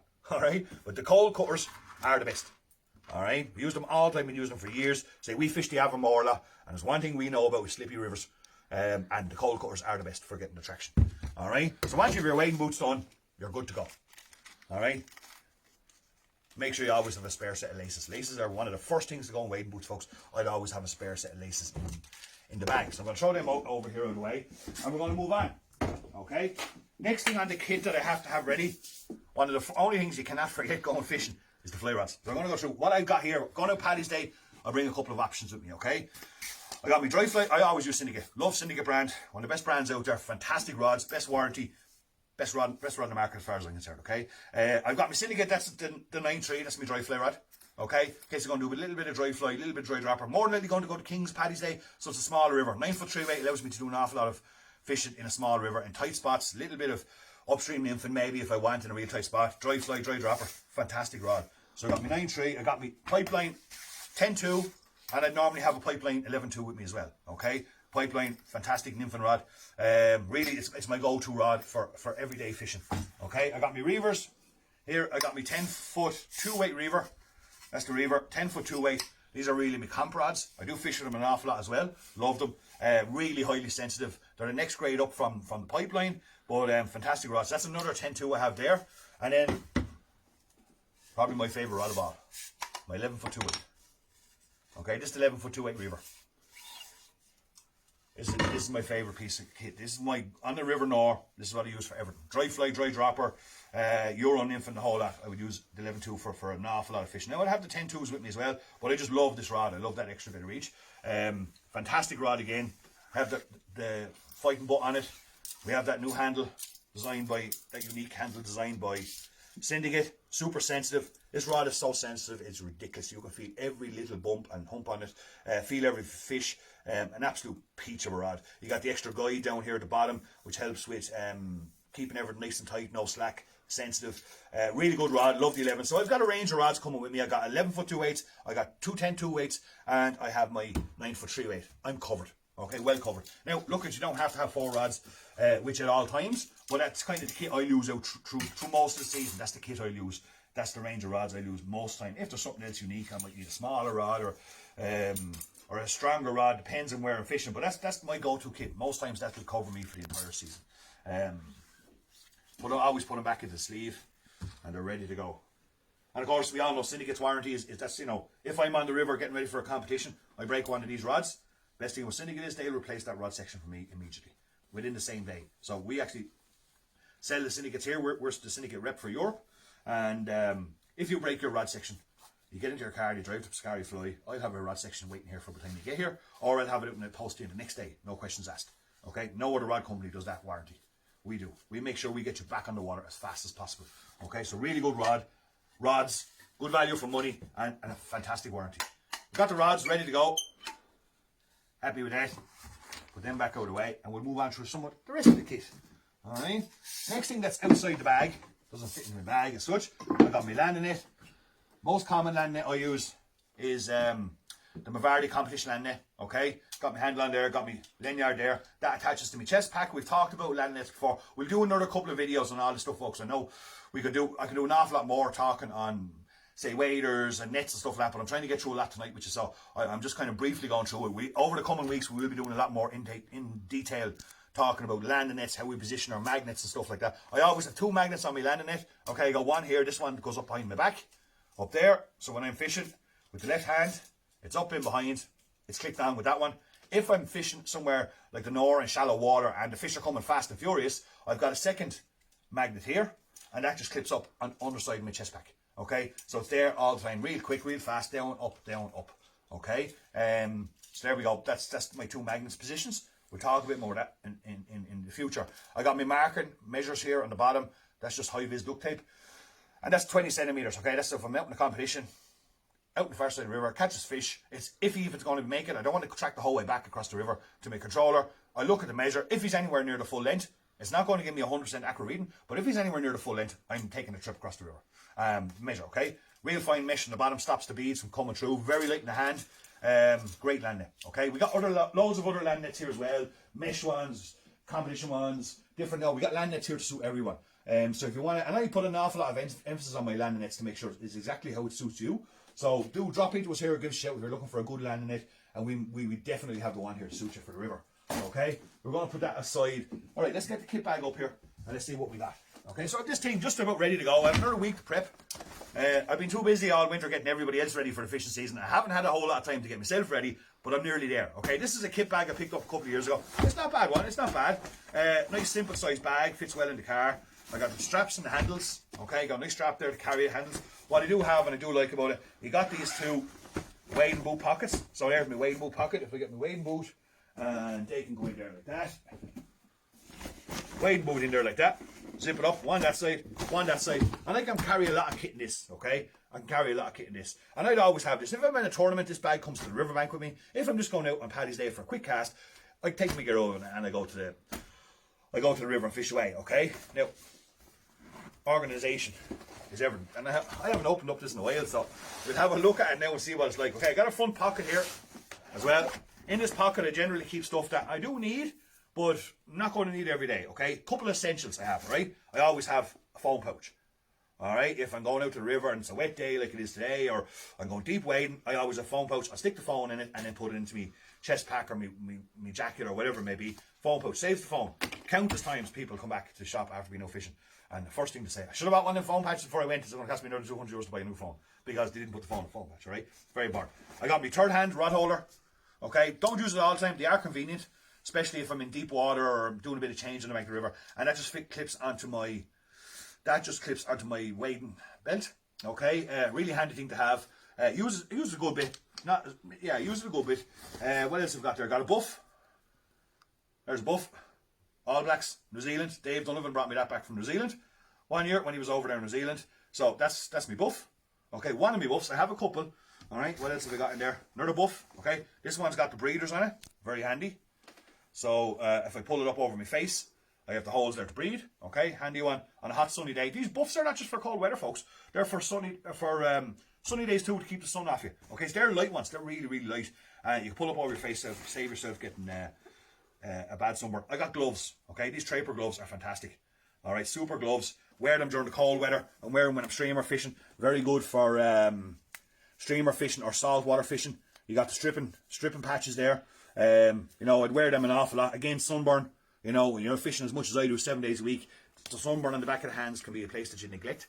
Because you don't want to, some people don't like putting suntan lotion on the hands because the scent gets on your flies. So I'd wear them gloves. Ultra light, no feeling. You got the palm there as well, which is really important. You got that hole in the palm. So when I'm holding the rod on my right hand, I still got the sensitivity. It's not blocking the sensitivity to feel of that rod, the feel of the handle or the cork, okay? So I got my gloves. What else have we got in there? I got some rubber bands. Always handy to have a couple of rubber bands. I got my repair kit. So I got a little bag there with repair kit. I got a patch in it. And I got a little bit of storm shore in case there's an emergency on the bank of the river. Okay, a little bit of repair kit. And I have the leftovers of hand warmers. Alright, we always have hand warmers. If you're out on a cold day, St. Patrick's Day, or any time early in the season, or when we fish during the winter in Wales, it's Baltic. Okay, so I'd always have a hand warmer in one of my pockets, and just when I'm absolutely freezing, and if you're in a tournament or you're out fishing for a day with somebody, and your hands start getting cold, it can be not only really annoying or whatever, and really put you off fishing, but you lose the sensitivity in your hands. So I'd have one hand warmer stuffed inside one of my pockets, and just on the infant hand when I'm walking down the riverbank or I'm just taking a break for a couple of seconds, I'll put my hand in there, warm up the hand, and back to sensitivity. Okay, if your hand gets cold, you lose sensitivity. So that's another few things. What else have I got there? Got a lanyard for my glasses in case I need them, whatever. So that's the front little pocket of bits and pieces that I don't use all the time, but essentials all the same. Right? Got my two wading boots. Let's open her up and see what's in here. This could be alright, miss. It doesn't look too bad off the bat. Alright, so here I got my kit. Going fishing, right? A good wading belt. Okay, back support wading belt. Okay, we got several different types here in the shop. Really good wading belts. Wear it for a couple of reasons. One, for a bit of back support. But more importantly, a wading belt will help save your life. Okay, so when you're putting on your waders, whether you get the manufactured wading belt that comes with your waders or you buy a back support like this, when you put it around your waist, you make sure it's as tight as you can possibly get it. Okay, because if you fall into that river And water can get down to those legs. I don't care how good of a swimmer you are, even what depth of river you are, you're going to struggle and find it very hard to get out of that river. Okay, so wading belts are super important. You know, I would recommend wading belts to everyone going out fishing. Even if I see guys, I probably have a couple of spare ones in the bottom of this bag. If I see someone, I'm bringing someone fishing, they don't have a wading belt on, I'll give them a wading belt, say put it on and get it tight. You fall into the river, folks, and that water gets down to your legs. You know, you're gonna, it's game over. Okay, no matter how good you think you are. So wading belts are an absolute essential. Okay, that's life-saving stuff there. All right, got a wading belt. Here I got one of my jackets. So I wear a couple of different types of wading jackets. Okay, out here I'll show you. Draper do a lovely range of wading jackets, and they're really good. Okay, I find them great. Right, loads of different types there wading jackets. You got the ultralight ones. They're really good for fishing during the summer. You know, like they roll up and put them in your pocket and stuff like that. Really handy if you're out on a summer's day. And next thing, a shower comes, you take it out the back of your backpack, throw it on you. Really handy. They come in a couple of different colours. So we got these different wading jackets here from Traipers. So we find them great. You know, in massive heavy driving rain, like really, what's it like out there now at the moment? Driving heavy rain. You know, wading jackets. The rain is going to find its way through. Okay, the rain is going to find its way through. There is only one brand that I have ever found. Come on up this way with me. There's only one brand I've ever found that is absolutely 100% waterproof. Okay, rain in those wading jackets, say heavy driving rain will go through them. This is a new piece of kit I picked up for myself this year. Absolutely for wet gear, best on the market, folks. The best. There's nothing that will even come close to this. Okay, so NRS. Okay, NRS is a kayaking company in the States, and we've just started working with NRS, and they make jackets. Okay, ultra light. They got the rubber cuffs up inside there. There's rubber cuffs to stop the water from coming back up. They are the only jacket I have ever found that are absolutely 100% completely waterproof. Okay, they're a kayaking company. They make unbelievable goods. And that's my really heavyweight jacket. If I'm going out today and I know it's going to lash rain, I'll put on the NRS jacket. Okay. Now, any day I'm going out that there's a chance of rain, but I don't want to wear the NRS jacket, you know. And what I will wear is my splash jacket. Okay, it's kayaking jacket, kayaking top. Very, very simple to use. Again, it has the rubber bands, it has the rubber seals on the bottom.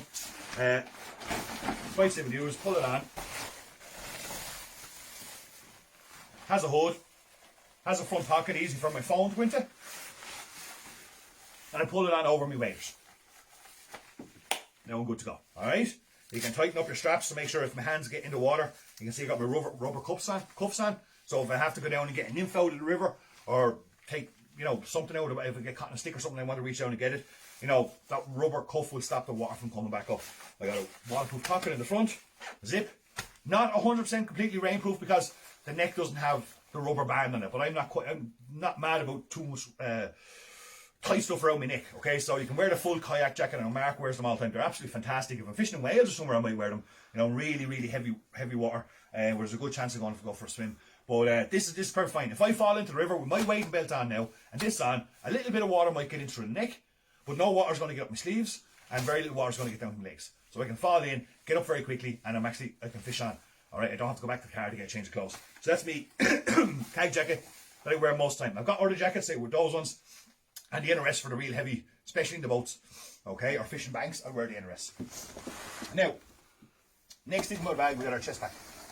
Now, I did a video last year on our chest pack, so I'm not going to go through in great detail about our chest pack, but we used the 500L Unke, okay, fantastic chest pack, probably the best that's out there. Alright, I got me little fly box. I know Traper make these little fly boxes we have in here as well, folks, down here, the fly boxes. There's loads of different types of fly boxes. There they are there. It's got a little pin on the back. Pin it onto your top of your chest pack. And they're magnetised. So you open it up, you got your little section there. Oh, there's a nymph from last year gone. You know, your section there, that's magnetised as you can see. So I swap in and swap out my nymphs through today, and they're there, and I know what ones I've used. I'm not putting them back into the good fly box. So they're there, they're about €15. They're a great job. An absolute, you know, fantastic. I got me different nippers and pliers is here. Nippers on that side, and zingers, pliers there on that side, debarbers in case whatever, degorge or stuff like that. In the front here I got a bit of, so everything must be convenient. So if I pull that on, it'll actually be easier for me to talk about it. Okay, so, you know, I've talked about it before, when we set up our chest pack, if something, let's say Scaffar's wax is the next thing I'm going to talk about, okay? If Scaffar's wax is in here, in the back, under all the fly boxes, you know, way down there, and I have to go rooting for it, okay, in that big mess of a backpack that's there, well then, you know, it's not going to be used as much as it should, okay? All the stuff like the ginks, the different dry applications or sinkings and all that stuff, and your wax needs to be convenient, okay? So we've got these two little stretchy pockets here, and we got the Scaffar's wax, okay? Must for an infant. Scaffar's wax comes in a ton of colours. We've loads of there. You got yellows, you got greens, you got blacks, loads of colours there in Scaffar's wax. Really, really handy stuff. I bring it normally a couple of different colours. If you look in, there is a second one. So I have my two most popular ones, pink and orange. Okay, I'm going to use them all season. Really handy when I go to the river, especially on dark days like today. Very hard to see the indicator, and that allows me to see the indicator. Okay, inside here then is where I normally have. Oh, actually, I've got my drinker here. Okay, so that's my Camelback. So I have that on there, and I have my Camelback. Okay, so I've got water in the back. It's very important to stay hydrated when you're on the river as well, especially during the hotter days. That's full of water. Little drink every time I need it. Don't have to open a bottle. Don't have to carry a bottle. Okay. What else have I got? I've got my hair clips. Great little tool. Okay. You got competition rings as well. But hair clips I use them for just clipping up the droppers, keeping things neat and tidy. All right. Inside here then, the main backpack, I would have my fly boxes, okay? As you can see, we haven't been fishing yet, so there's no fly boxes in there, all right? So I have all my fly boxes inside of my bag. Here I got my dries, or they're not dries, they are streamers, say, or whatever. I got some river streamers. I got my nymph box, okay? These are nymph boxes, fantastic nymph boxes. This is not looking good now, folks, all right? So this is, it hasn't been filled yet. I'm too busy filling everyone's fly box at the moment. I haven't got a chance to fill my own, all right? Or even tidy up a bit. So there's my nymph box. These are fantastic boxes. We have them over here somewhere. They're here, you can see one here. Fantastic box, not over expensive. You can fit over 1,000 nymphs in them, 1,000 flies, loads of space. I like that deep space there for the likes of the kinks and stuff like that. And then you have all your nymphs. Waterproof, perfect. That goes in there, okay? So I have my nymph box, that's in there as well. And I want to bring a dry fly box with me. I have a dry fly box there somewhere. Somewhere, no, must be upstairs. Yeah, I'm not fully ready, wouldn't be able to go to the river today. Dry fly box must be upstairs. That's okay, I get it. But I can put, as you can see, I can fit quite a bit into that chest pack, and it's not overbulging. Okay? In the front here then is where I have my tippets. Of course, very important, all my membership cards ready for the season. Very important, folks, to have your membership cards. I keep them in that plastic pocket. Of all the cards, there's probably at this stage I think about 7 or 8, because I joined about 7 or 8, even 10 clubs a year. All my membership cards are there. I always have a pen just in case I need it. I got some tippet. All right, whatever your own personal preference tip it is, I'm not going to go into a massive conversation about it. For me, it's Shogun. As you can see over there, we have a ton of different types of tippets. People like floor carving, they like monofilament, whatever. That's your own preference. Leaders, all that kind of stuff. All right, we have a load of that. What else have I got in here? I got a thermometer. Okay, so keep a thermometer. Always keep a thermometer with you. It's handy for research and keeping an eye on river. Because it's early season, I might be on dry, so I have my dry magic in there. We have loads of dry magic and gink and stuff there as well. But dry magic's there. Once I get into the warmer months, that's where my dry magic belongs. Okay, again, convenient. All right. So I have all my bits in there. I have some backup Scaffar's wax in there, stuff like that. A few bits of backups, things like that. I have my Armadillo on the zinger. Again, I'm not going to use it every day, so I don't want that hanging out like that all over the place, okay? So I have it on a zinger on the inside of that bag. So it's in there when I'm nymphing and I don't need it. When it comes to summertime or dry dropper or clink and dink or whatever I may be doing, I then take that out, zip up that, and now it's on my zinger where I need it regularly, okay, if I need it regularly. Armadillo patch, very important piece of kit to have for drying dry place. Alright, that's a quick run through of what I have in the chest pack, ready to go. Let's see what else I have.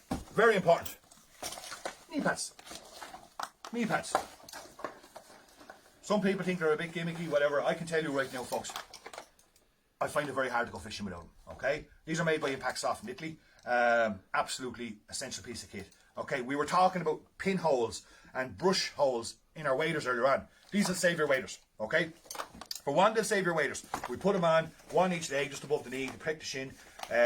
Save the waders from getting all the abuse and the punishment of kneeling up on riverbanks. How many times a year do we do it? Put the knee up on the riverbank, climb up that riverbank and destroy the waders, okay? These save the knees, they save the shins, and they save the waders. But also I feel very strong in these. When these are on my legs, I feel very sturdy in the water. If I go into the river without them, I feel a little bit vulnerable, okay? So I love wearing these knee pads. Very rarely go fishing without them. For one, I want to protect my waders. And I want to protect my knees, okay? We do a lot of wading, a lot of fishing. I fall quite a lot, especially if I'm fishing the Avonmore. The amount of times I fell in the Avonmore, and these have saved my knee and my shins, okay? And I remember being in Slovenia for a World Championships with Hubert. if you're watching like Hubert, you'll remember. I remember I have this vision of Hubert lying in the hotel on the bed with his leg black from his knee to his ankle, completely black, 2 days before World Championships, because he fell in 2 separate occasions on the river and banged his shin bone in the very same spot. His entire leg went black. He fished the World Championships, fair play to him, but it was a bad World Championships because he was hardly able to walk. Okay, still went on. If he had the knee pads, he wouldn't have had. Absolutely essential piece of kit. Right, we got them in the store here as well. We got full ones and we got the 3/4 here in the store as well. Really important, right? Glasses. Don't go fishing without glasses. Okay. Eye protection is crucial, especially when you're fly fishing, folks. All right. Very important, but also very important to see. Visibility is everything, especially when we're clink and dink or we're nymphing and we need to see those indicators. And it helps you read the river, right? So it helps you read the river as well. So I use the Rapid Eyewear. Everyone knows it. Absolutely fantastic set of glasses. Inexpensive, so if I lose them or break them, no problem. But as regard glasses goes, these are my preference. Okay, recommend them 100%. Been wearing them for years. I have Ballets and Mardi Gras and everything upstairs. Won them in competition. No good for simple reasons. They're single lensed. Okay, so if I'm out fishing today, I got the rose tinted on. Mightn't be too bad. Little bit dark. Okay, but it's a bit darker today, so I want to simply switch out my lens and go to the orange lens. Okay. They're not there. They must be in the bottom of the bag. I have to find them. So they come with 3 different lenses anyway, right? They come with 3 different types of lenses. You got the dark lens, you got the rose lens, and you got the orange or the yellow lens. And that's really good on very dark days or fishing a very dark piece of river or fishing into the evening time. It allows me to swap them in, swap them out. Really convenient glasses. I would have them with me at all times with the spare lenses. I'd say the spare lenses actually in the chest pack down the bottom. But allows me to switch in and switch out the different lenses. And I can... That's the black one there as well. Yeah, the rose ones are in the bottom of the bag, I'd say.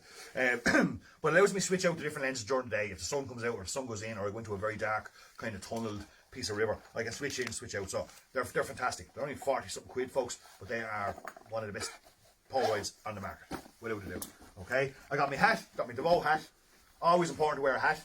Alright, keeps the sun off, keeps the sun off. What I like about these DeVoe hats is the length of the peak. Okay, if you come up here, just let's say if I pull off any other hat at all, okay? All other hats that we have up here, we've loads of different things. Let's just say, we're not picking on a brand right now here, but short peaks, okay? You can see them all, different short peaks, okay? Compared to the length of the DeVoe peak. Much longer, okay? A couple of reasons why I like the DeVoe hat. One, I just like it.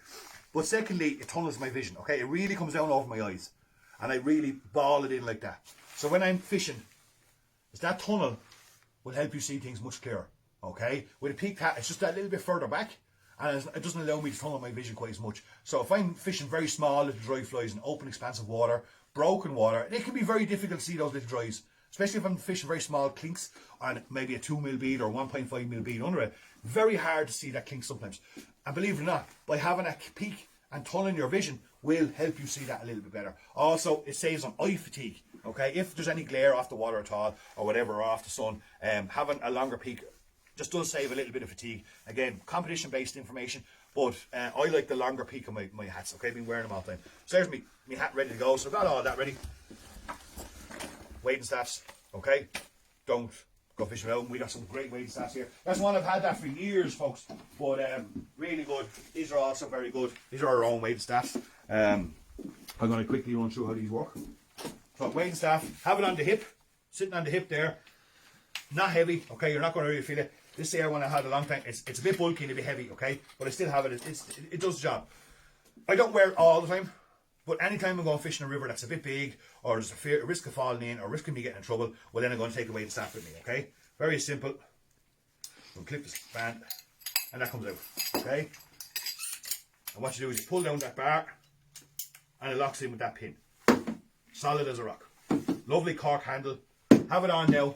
Fishing away, running through the rivers, whatever it may be. Even if you're sometimes running fishing the Avonmore when it's really low and rocky, and I'm on my knees an awful lot fishing, it's handy to have because I'll have that behind me. And when I go to stand up, I'm not getting any younger. So when I go to stand up, I can grab me wading staff, put that on the ground, push myself up. I'm a little bit faster getting across rocks stuff, okay? Wading staffs have a lot of uses. They're great. If I know I'm going fishing a spot that's got a lot of briars and bushes and everything in it, I'll take that because it makes one hell of a stick to bait briars rather than using the butt end of your rod or your good waders and your legs ripping things apart. Okay, once I'm finished with it, it has the measurements on it as well. It's got really good solid job. Once I'm finished with it, all I do is pop back in the pin, slide up my sleeve, wrap it up, wrap it up, back into me wallet that's sitting on my hip, and it's gone out of the way and I can head on fishing or go back to the car, whatever I'm going to do. Alright, so wading staff, always have one with me. That one there, that's in the bag as well. And then we go to my reel bag, okay? Very important for someone like me, I'll spare later, just in case. Alright, I dropped my water shit. So that's pretty much what I have. A few other fly boxes and stuff in there. A nice box of dry kind of river maize and stuff, mayflies. That's a kind of a box that I always keep with me at any time in case, especially in April and May and stuff like that, you got some mayflies coming off. So I've every kind of contingency, more dry flies, stuff like that. Every kind of contingency in this bag of what I carry. Some more nymphs there, more different boxes of dry fly stuff. Alright, then I go to my reel bag, okay? Now, reel bags are handy, okay, to keep things organised. Someone like me, when I'm going to the river, I bring a good few reels and stuff with me. You know, I've got 4 rods, 4 different types. I've got lines and rods and stuff like that. That's a reel bag. It's not the greatest reel bag, and I'll show you why in a second. It drives me nuts, but it has a lot of sentimental value. I got that, was given to me by Sierra. Sierra sponsored us when we went to Sweden for the World Championships, my very first World Championships when I was 19. And Sierra and Vision sponsors us, and they gave us a bit of gear. That's probably the last bit of gear I still have left from that. So it has a bit of sentimental value, that's why I use it. It drives me absolutely crackers, and I'll show you why in a minute. But I still have it for that reason. It's neat enough too. But what do you call it? Do a nice bag. There's a nice reel bag from Traper. Okay, really nice reel bag. And you can see if you open it up. A lot of guys use these and just bring these to the river with them instead of bringing the big bag.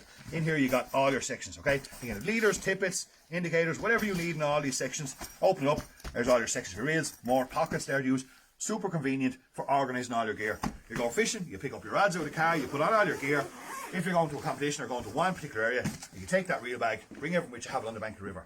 Put all your fly boxes in there as well, okay, or whatever you need. Okay, it's going to the river. But this is my one, okay?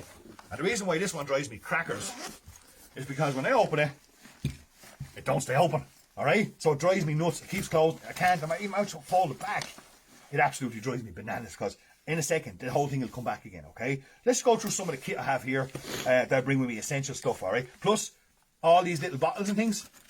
After one trip in the car, all them will be there thrown on top of that, and I have to fix them up every time. There's no zip on it, okay? But it has a little bit of sentimental value to me, so I do like having it with me, okay? Got a few little things here. Got an extra zinger or something, okay? Just a few little gadget bits in there. I got a little bit of dry flying dressing, okay? So a little bit of agent for my fly line. I got a little bit of fly line degreaser for the fly line. This is stuff I have, everything. Got a little bit of luck here. Very important to always have a little bit of luck. Alright, fishing can be dangerous, especially when you can be as excited as we do. So I have a little bit of a look at my mammy gave me many years ago to go to World Championships, and I always carry that with me. A little bit of luck. Have a Stanley blade there as well.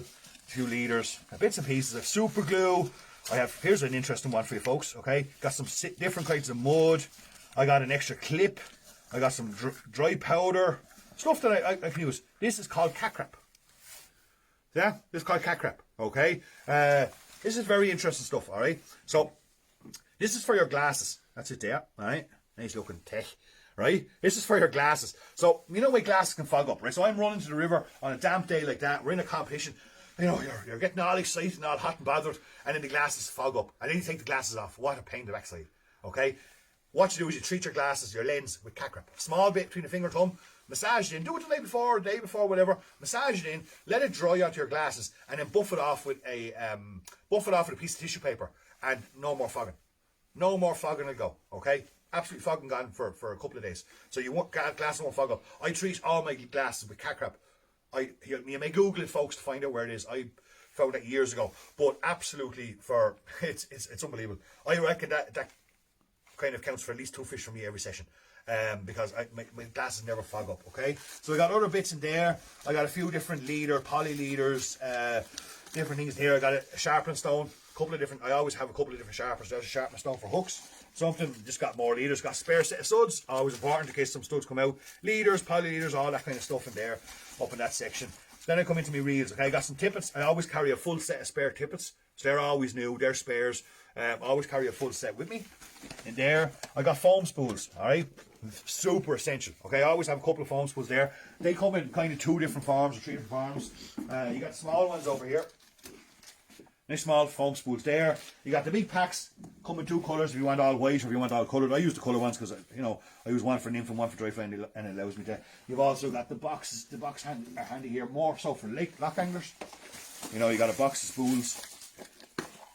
Nice and handy. Oh, pins come out. Nice and handy. They're from pre-making leaders.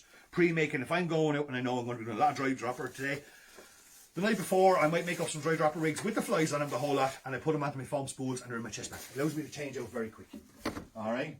Allows me to change out very, very quick. So I have those there. They're in that pack all the time. Another bit of shogun. I got some spare spools there. Okay, spare Vivarelli. That has the shark skin, scientific angler shark skin. Some people don't like it because of the noise. I think it's an absolute stunning line for certain applications. When I'm fishing, dry fly fishing, on broken water, I use the shark skin because it does float a lot better. Okay, got another line there. That's a midge tip, kind of for wet fly fishing and stuff like that. Here I got one of the Traper nymph reels. This is for when I'm hunting big fish. Okay, this is the Traper Ultra Nymph. Okay, this is when I'm hunting big fish. The one disadvantage, you can see I have lever actions, a lot of lever actions there. The one disadvantage about a lever action is the drag system on it is not able to cope with big fish. Now I'm talking stuff 3, 4, 5 pound weight. So if I'm fishing somewhere, let's say the Canal or Slovenia or Poland, and there's a good chance I'm going to hit a big fish on big bugs. If I'm really targeting them, okay, I'll go to that Ultra Nymph, right? Fantastic reel. And just because the drag system is easier managed, okay? For that simple reason. Don't fish with that often, but it's just for those days when I'm targeting something a bit bigger than normal, and I know the lever action is not going to help me as such. So I've always got one of those in the bag. Then we come to our Vivarellis. Okay, Vivarelli lever actions, I have them here. More there. Alright, keep going. More there. Alright. So I got all my different Vivarellis. Now I love the lever actions, okay? Unfortunately, Vivarelli can't be made anymore. That's them there. But what we do have is the next best thing, kind of be, well, Betas make a nice lever action. There is a couple of companies that make lever actions, but these ones here are the Chinese version, okay? Let's take a look. Alright, so there's our Vivarelli, there's our version, our Chinese version, okay? Now, what made Vivarelli so good was the simplicity of the design, okay? Very, very simple. Now, you can see what I've done there straight away, folks. I have cut the bar off that. So just there at that knuckle, I cut it off. Makes no difference to the reel, but it just means that the chance of a fly line or leader getting caught in that little knuckle is eliminated. Okay, just a chance. And if there's a chance of something like that happen, try and eliminate that chance, because that could cost me a single fish. One fish could cost me a competition or whatever. Okay, so very, very similar design. Identical materials in the casing. Okay, absolutely identical. The spool off this one will fit that one, and the spool off that one will fit that one. Okay, if we take them up, this is the simplicity of Vivarelli. Now, you see the little hole there? In your kit, when you buy one of these reels, it comes with an Allen key, the very same as the Vivarelli. You can see here in the Vivarelli, it has a little hole there. Okay, that's your drag system. There's an Allen key that fits in there, and you tighten it up or you loosen it up. Get that done before you leave the house. You're not going to do it on the river, okay? So I'd have the drag system set up. We open them up. That's the simplicity of the mechanism. Very simple. Now, I fished lever actions for a long, long time. Some of these Vivarellis are over 10 years old, and I have bet them off every rock in Ireland and Europe and everything else. And I'm totally honest with you, I don't do a whole lot of them. The start of the season, I'll give them a little squirt of oil, and that's it for the season. And you can see the internal workings of that. Look at the comparison between the two, folks. Very, very little. Okay, so they're very, very close. There's a copy for Vivarelli that can't be got anymore. They're very close. I do recommend, if you see a lever action Vivarelli come up in the market, especially one of the standard ones, don't pass it by. They are worth it, okay? So I have those. I use these as well. I have some of these for extra when I'm fishing tournaments, and I need 6 or 8 rods in the bank of the river. I don't have 6 or 8 Vivarellis. I will use these as the other ones, okay? So I got, and there I've got me, as you can see, I have a little bit of what you call it on that little elastic band onto that, and that is when that's sitting on the reel of my rod, that elastic band goes up around the butt handle of my rod, and it stops any line from hitting that might get in there as I'm swinging or dry fly fishing. Stops any line getting caught in that little kind of space there between the handle and the reel. Okay, because sometimes it can be a bit annoying. So I have a little elastic band onto the back of that, and that goes up there. There's one of my nymphin lines on that, one of our Scary Fly nymphin lines. My leaders on it ready to go. I actually got my leaders made the other day. I was making leaders for someone, so I've all my leaders made on that one. Not the tip, but just the leaders. There I got another nymphin one, very same as you can see. Same rubber band at the back, another Vivarelli, same. I do have a couple of casting lines. That one there is a intermediate. Okay, an intermediate line for doing a little bit of wet fly fishing. whatever, I use that as well. Another nymphin line. Okay, so we're going to have 3 nymphin rods. Got another dry line there. That's one of our Pescari Fly dry lines. I absolutely love them. Think they're fantastic, really supple, beautiful lines. So that there is a 3 weight, and I would fish that on my 2 weight rod. Okay, I'd always, when I'm dry fly fishing or dry dropper on 2 weights, I would always overload by 1, just give me that extra bit of ability to punch it a bit further, especially in the winter or whatever. And again, I have the rubber band on the back. Super thing. So that's, the kind of kit I'll bring out with me Paddy's Day. Okay, got myself well covered, got all my bases covered. Need to try a couple of flies, of course. I might get a bit of time now after the show tonight to get a few flies tied for the start of the season. Don't need too much, if you're going to start the season, folks. Now, we're tying a few flies tonight, but stick to what's natural. Think about the fish. They're coming out of a long winter sleep. They're still fairly, their metabolisms are fairly low. They're going to be shoaled up, as I said before. Target those back eddies, target those calm waters where they've been sitting all winter, or only coming back down into the main river system before they go into their summer and spring lives and start feeding and fattening up a bit. Hares' ears, big pheasant tails, stuff like that. You will rustle out a few fish. This time of the year, it's all about finding those locations, finding the pods, and you'll have no problem catching fish. So that's my kit, folks. I'm ready to go fishing. Unfortunately, pissing rain here, and the season isn't open for another week. But look, at this time next week, it'll be all guns blazing for 9 months, and it'll be looking forward to it. So that's it, folks. Anybody got any questions, shoot up. I'm going back upstairs to try another couple of interviews, and I'll see you all back in a few minutes. I'm going to tidy up this mess now first before anyone comes in the shop. Thanks for watching. Bye.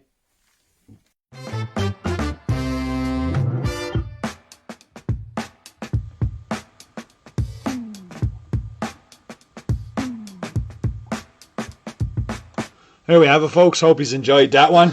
Hope you've managed to pick up something out of all that madness. Some little handy tip there along the way somewhere and all that. But that's my basic kit I bring in the back of the car all the time. He covers me for pretty much anything. I sure was Joe Trill is on there. Joe was the captain of the Irish team heading to Sweden that year, and we got some grand little sponsorship.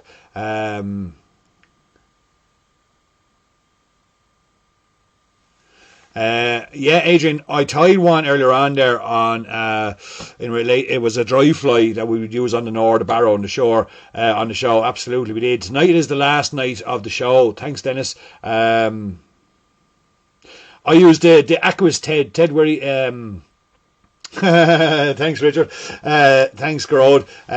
Don't forget the toilet paper. I didn't want to mention that, Garode. I didn't want to mention it. I do, James. I do Fish Kings. So Ted, yeah. So lake rods, I can do another video some other time on the lake setup. It would have went on for hours if I went through the whole lake setup there as well. But I use the Syndicate Aquas. Syndicate have a range of lake rods, Ted, and I use them all the time. I find them fantastic. They're 5, 6, 7 weights, and I use them the whole time.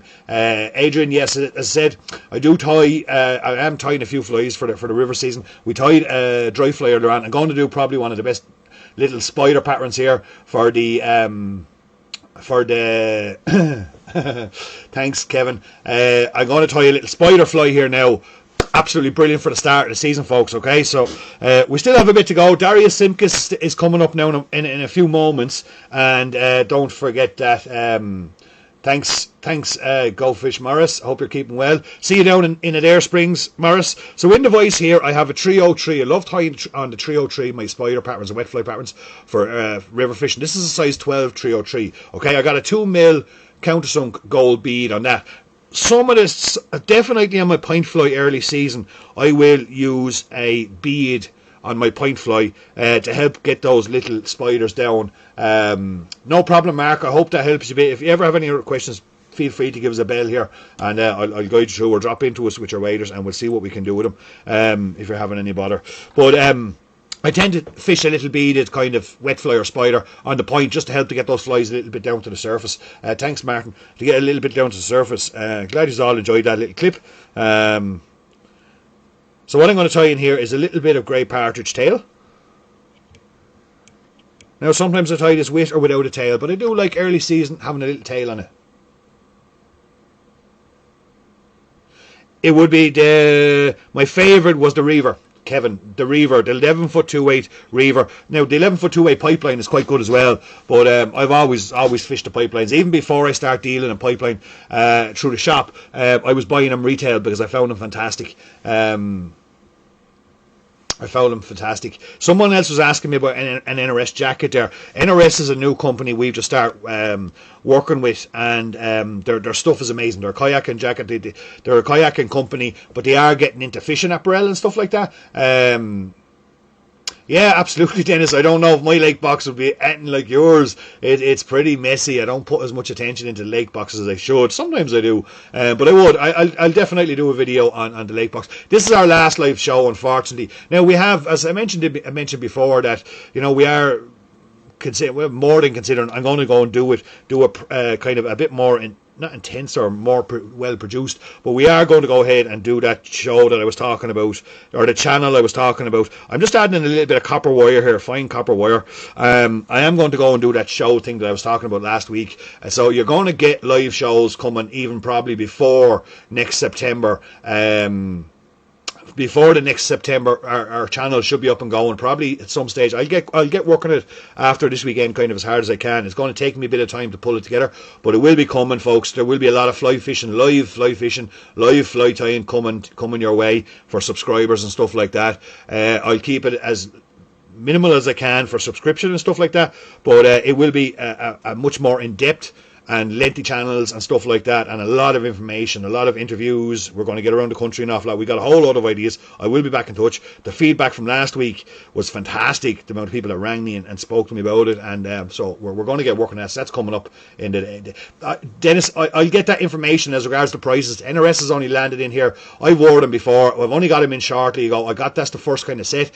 I will have them in stock and on display down at Ned Show and at Adair Springs. So do yeah, maybe Dennis will come on and make a video about his lake box. I wouldn't mind seeing that video myself. But I will have the NRS jackets sorted soon enough in regards price range and all that stuff coming in from the States. But they are a serious jacket. Probably one of the best I've ever used. So what I'm going to tie on the body here is some onion skin. Okay, so onion bag is a really useful material. Now you've seen some of me use onion bag before for tying nymphs and stuff like that, but they come in lots of different colours. There's a nice deep red, there's a black. I use an awful lot of black on my buzzers and stuff like that as well. There's the yellow I use on some nymphs and different things as well. So it's really useful material. But when we tie the partridge and orange, an awful lot of the older tyers will tie with onion bag. Okay, there's a little strip. You just tease out a little strip, break it off, or dumping a ton of it in the bin. But it's absolutely fantastic stuff for tying the partridge and orange. Okay, now you can use glow brights and all that other kind of stuff and threads as well. But this is a really lovely material to have on this fly. Okay, it leaves a lovely little kind of matty kind of shine on the fly, and makes the body really attractive. Okay, so I just tie on a length of that there, and then start winding it up the body. So this is a little partridge and orange. That's absolutely fantastic. But in relation to NRS, yeah, I will have all that sorted soon, and they will be all on display. We'll have their kayaks in also. They got some amazing kayaks. They got life jackets, loads of different apparel and stuff like that. So over the next little while, we'll be expanding into that, and keep an eye on that space there, folks. Also, another little bit of news. We have another new website coming soon, so we've been working hard behind the scenes. At the moment, we did do a build there recently, and we weren't kind of completely happy with it. So there you go, Colin. Good man, Colin. Pink onion bag from Little is Ace as well. Yeah, great materials to work with. So I've wound that up the body and then back down. Quite simple. Okay, giving it sort of 3 layers on there, and that's perfect. And it's really fine material, very easy to work with. And as I say, you're dumping probably a ton of it. Okay, so taking my wire rib, not disturbing the tail, and I'll rib up that there now as well. So we have a new website coming very shortly, folks. It looks amazing. That's coming up really shortly. And of course, we'll be in Adair Springs for the Irish Spring Angling Fair this year. Make sure you come down along. We'll have a lot of cool stuff down there for that. And it's going to be a massive event. Okay, so if you're in the area, the 29th to 30th of April this year, do drop down and see us in Adair Springs for the Irish Spring Angling Fair. It's going to be a fantastic weekend. Here I'm going to try in a little hackle now, and that's another bit of partridge. Okay, another little bit of partridge. Just going to strip down the down. Now, when I say interesting behind the bead, now there is times where I'll actually tie the hackle on in front of the bead, and I'll use the bead as a support to keep the hackles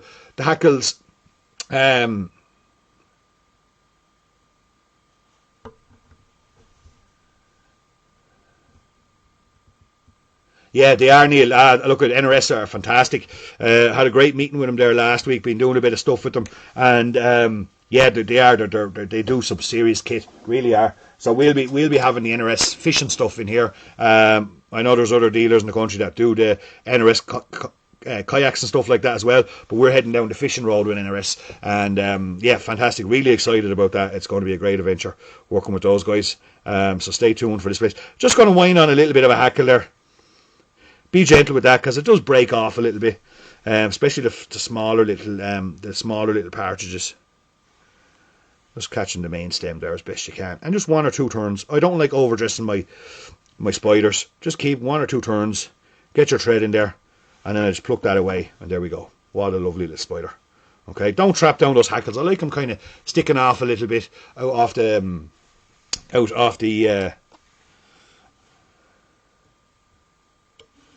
out off the body. Okay, nice bit of movement on that one. That's probably one of the best early season spider wet fly patterns you can throw at an early season trout, folks. Okay, little bit of a bead, take it down below the surface, but an absolute cracker, an absolute belter. If there's fish just feeding away and starting to get going again on the flats, we're talking about that kind of flat water that they're sitting back in before they move up into the summer lies, and something like that being swung across again on a breezy day. It'll be it'll take lots of trout for you. Really good little fly, fantastic little fly. So have that one in the box there, folks, and it'll surely account for a few trout in the coming season. Okay, now we're going to move on. We still have a really important nymph to tie for you. We still have to tie a really important nymph for you, but we're going to head over to meet the one and only.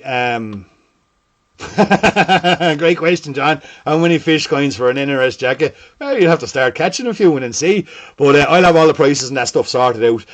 You'll check it out on our website. The new website coming. We'll have some NRS stuff coming up on it. Yeah, Kevin.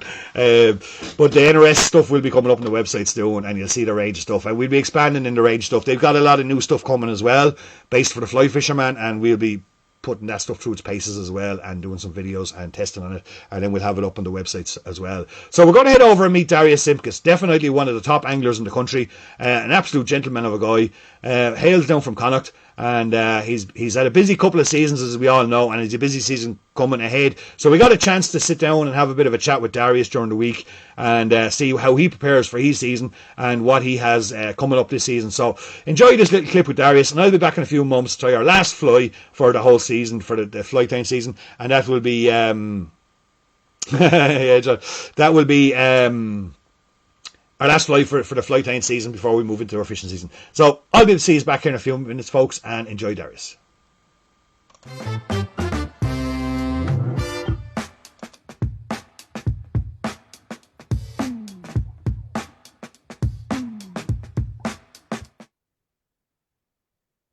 So, folks, we're here and we're joined by the one and only Mr. Darius Simkis. Darius is the current ITFA Rivers champion. He's the Thomastown Pairs champion. He's the Connacht champion. And the list goes on and on and on and on and on. But anyway, Darius, absolutely delighted to have you on the show. Been dying to get you on the show here for ages and pick your brain and see how you're keeping. Thanks a million for coming and joining us tonight, Darius. Great to have you on. How's life over in Galway? Oh, not too bad. Hi, Peter. Hi, everyone. Oh, sure. Look, the season has started. A lot of preparation done. Can't wait to hit the river. But in the moment, the weather is very bad and very cold. And after all that kind of winter months, you kind of get a little bit, rusty. Of course. But I look forward for the new season. Hopefully, this season gonna be the good as the last one. Yeah, you collected a lot of good silverware last year. Some great performances there. The ITFA Rivers, never an easy tournament to win. Thomastown, as we know, a very difficult tournament to win. How did Thomastown work out for you this year? Like I said a couple of years ago in the same interview with you, like the preparation, the homework, and if you put a lot of time in, then you're fishing with your teammate and then sharing all the knowledge you are gonna have a success. That's what happened last year. We put good bit work in it and a little bit of luck on the draw, and just keep going, never give up, fish the last second you can, and then you have a result, which one we very very proud of it. Yeah, it was great. Is especially when you're fishing against the best anglers in all Ireland. Mm.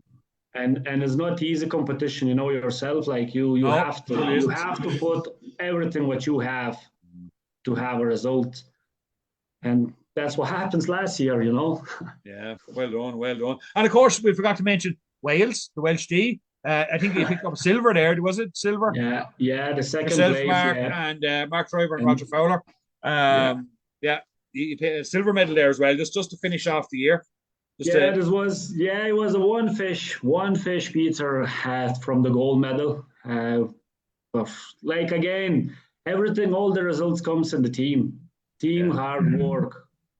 You can have a best anglers in your team, and if you're not working like one, you're never ever gonna have a success. No, absolutely, totally agree with you. And of course, from winning the ITFA Rivers this year, that means you're the captain. I think captain of the ITFA Yeah. Rivers. Where are you heading for the nationals or the internationals? Internationals, yeah. We going to Wales on. We're gonna go week before. The main match is gonna be on 23rd of June. Okay. In the River Ebu in Wales. Yeah. The few guys from the team fished it in 2017, so they know the river.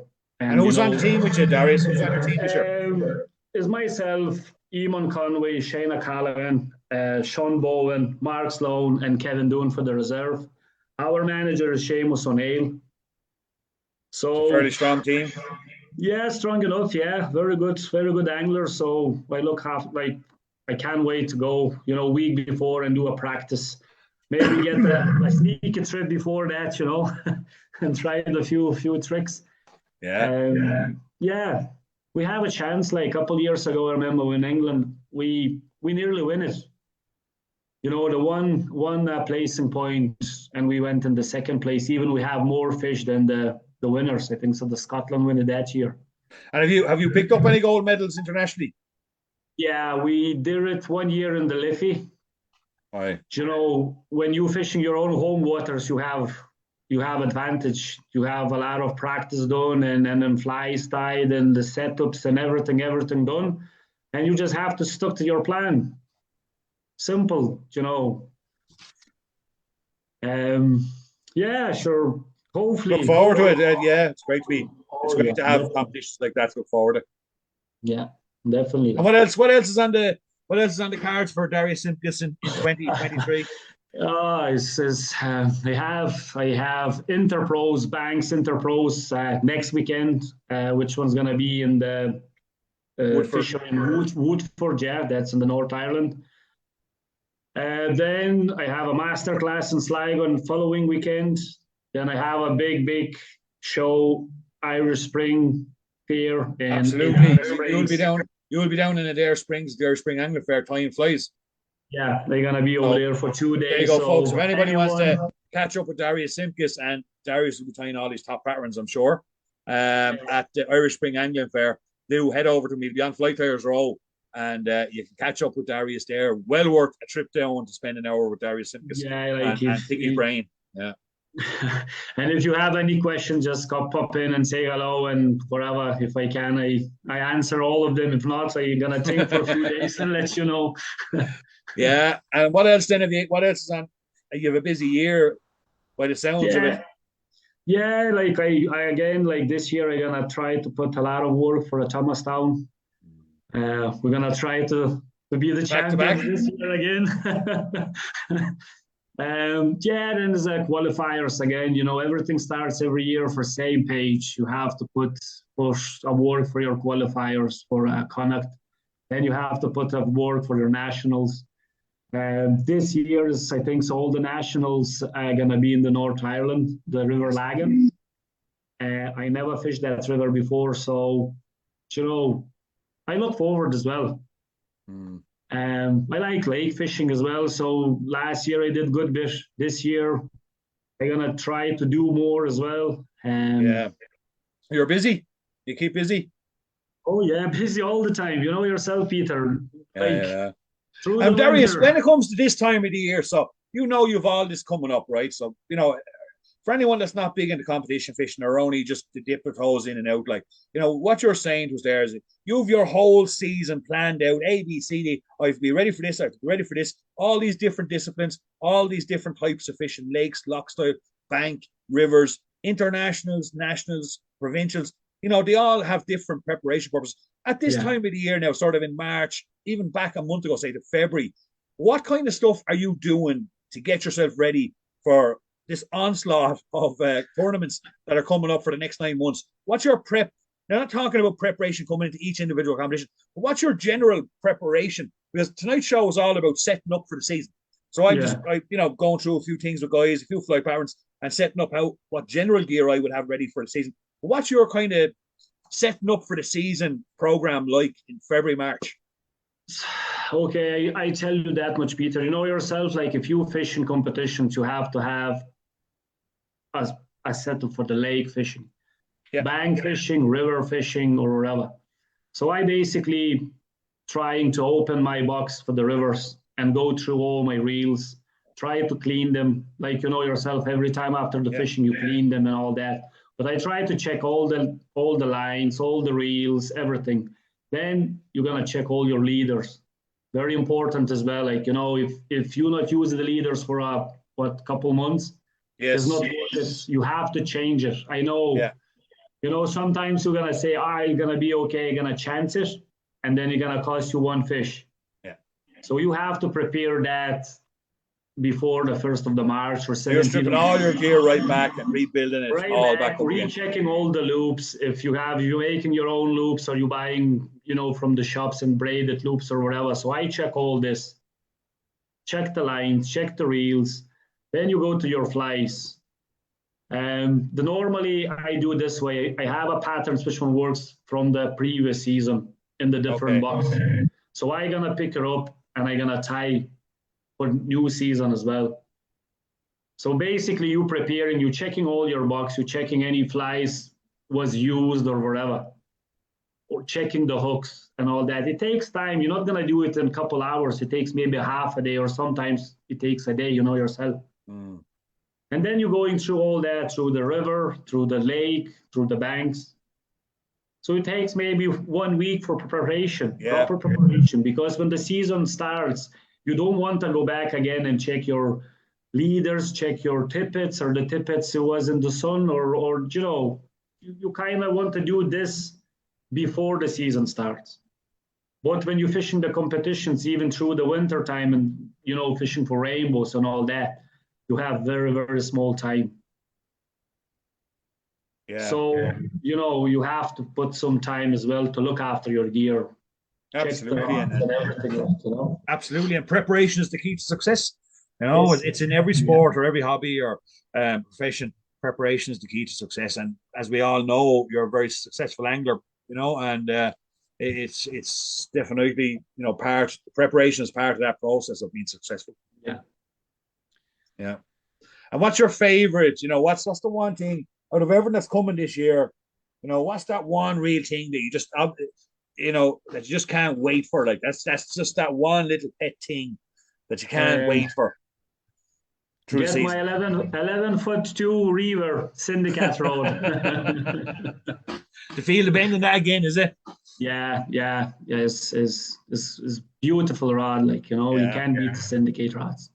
Especially that one, the Syndicate Reaver 11'2" is. And those rods? I know those rods well. Obviously, it's part of the build, whatever. But in your opinion, how much do them rods?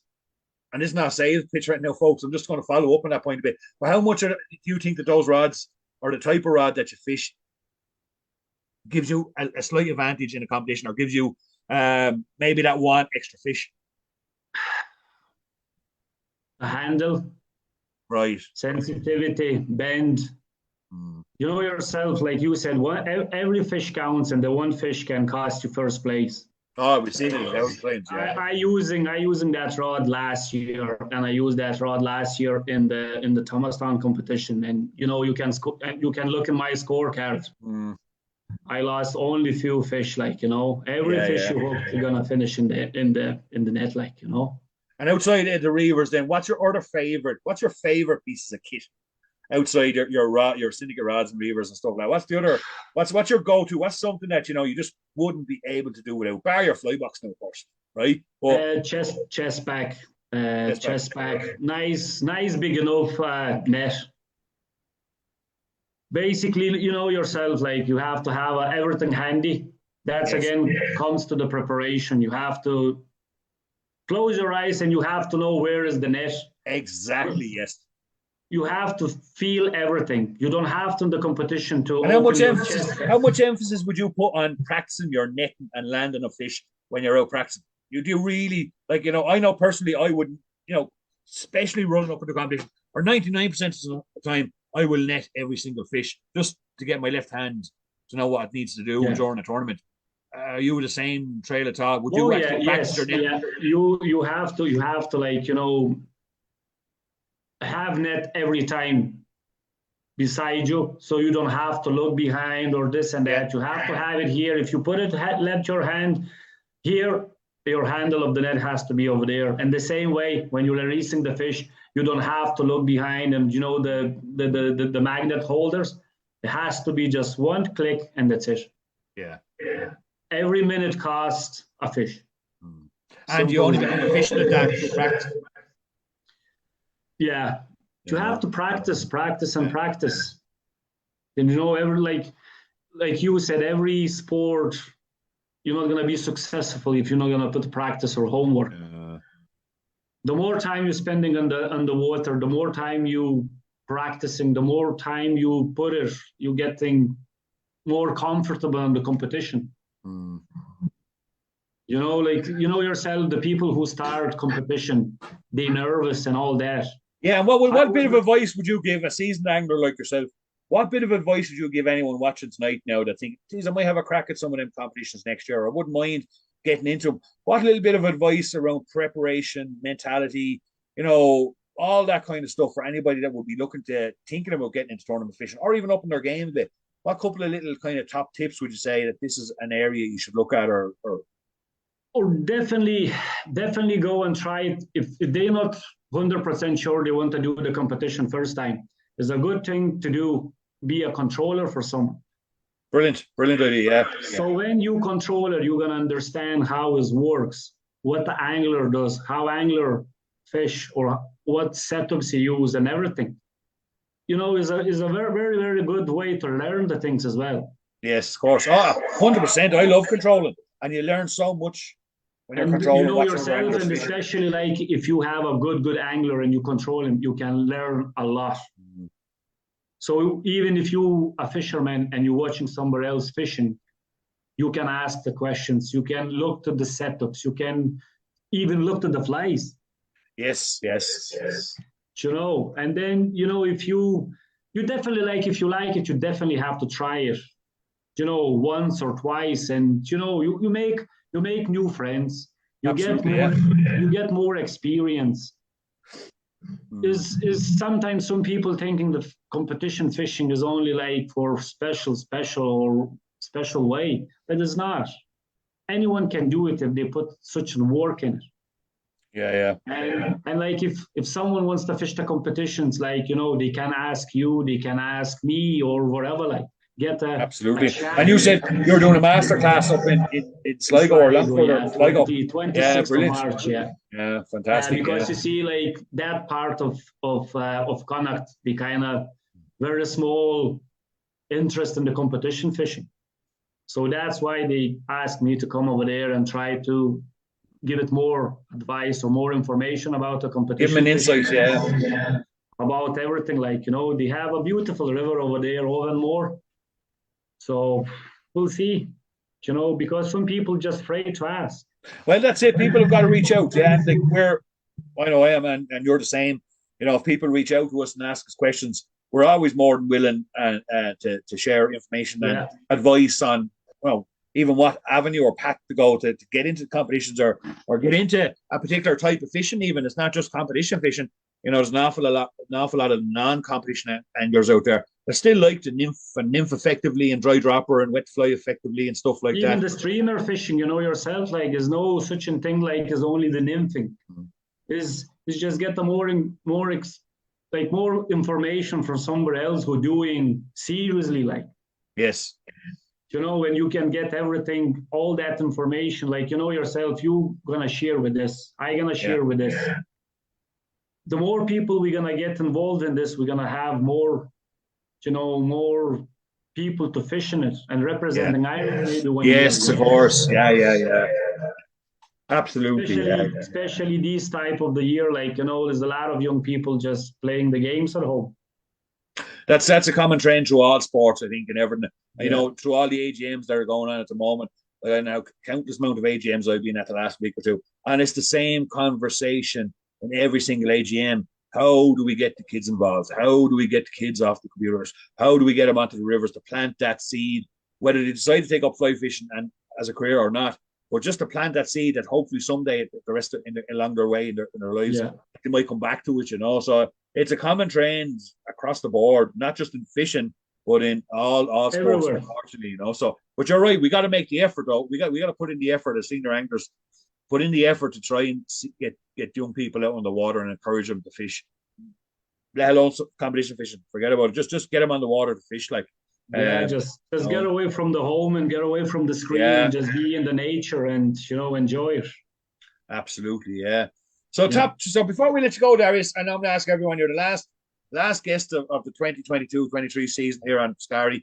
What top tips? Give us now a top tip there to get everyone's juices flowing now before the 17th of March. If I was nymphing tomorrow morning now and I was novice enough, what's that one little gem you'd give me to make me better? That's a good question, Peter. Nothing like putting on spot, Darius. And I know if you're lying. I know if you're telling lies. So tell the truth. Practice, and more practice. Yeah, and don't afraid. Just ask. Like you have a shop. You are a good person. You're always gonna help someone. So no. And there's plenty of guys out there. It's not just me. There's loads of people out there. But I'm saying just don't afraid. Just ask. And if you want some tips or whatever, or even day with you. Yeah. Don't afraid. Yeah. And practice. That's the key. That's it. And hopefully the warmer weather gonna come and we all gonna go fishing again. Absolutely. Well, look, Darius, we're not going to keep you any longer. Thanks so much for taking time out of your busy schedule. I know you have a lot on your plate there at the moment to come on and have a quick little chat with us here in Scary Fly, and for all the guests here, I'm sure they were delighted to hear some of your thoughts and ideas, and it's certainly, we wish you all the best for the coming season. I know you have a lot of big things coming this year, and we wish you all the best. Maybe not so much wishing you all the best in Thomastown. I'd rather see you get silver medal, and maybe if we get a gold medal. But look, anyway, we won't dwell on that too much. But I do wish you all the best in Wales and you and your team, and look forward to seeing and fishing with you throughout the season. Thanks, Peter. Tight lines to all. Thanks, Darius, for joining us, and we're going to head back to the studio now, folks, and tie another couple of flies. See you all in a second.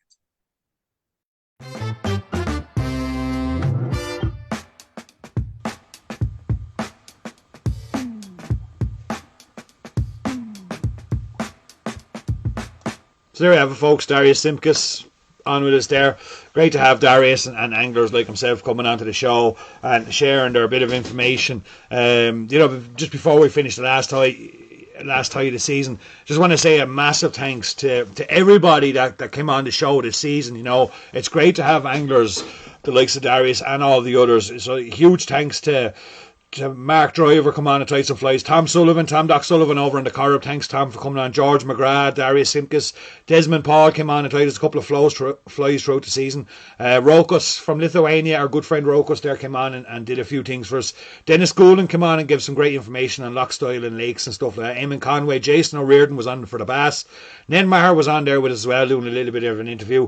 Thanks a million, Ned. My dad, Tom Driver, came on. Great to have Dad's interview there. It was absolutely fantastic. And and Josh Walker on there as well today. Now, if I'm forgetting anyone, folks, sorry, but that's just me not being perfect. But thanks to everybody that took part. A special thanks to Robbie Berry and Peter Wadden. Robbie did all the taxidermy stuff. We still have some of his spare videos there. We lose them along the way. We didn't get to them all.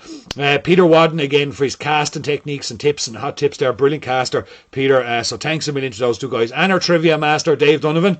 Even though I didn't figure out who won our lovely big bag of goodies here that I put together for you tonight, but I will go back over and I'll figure out who won the big bag of goodies tonight, and I'll get them off to you. I'll announce it during the week on Facebook. So big thanks to Dave every week for coming.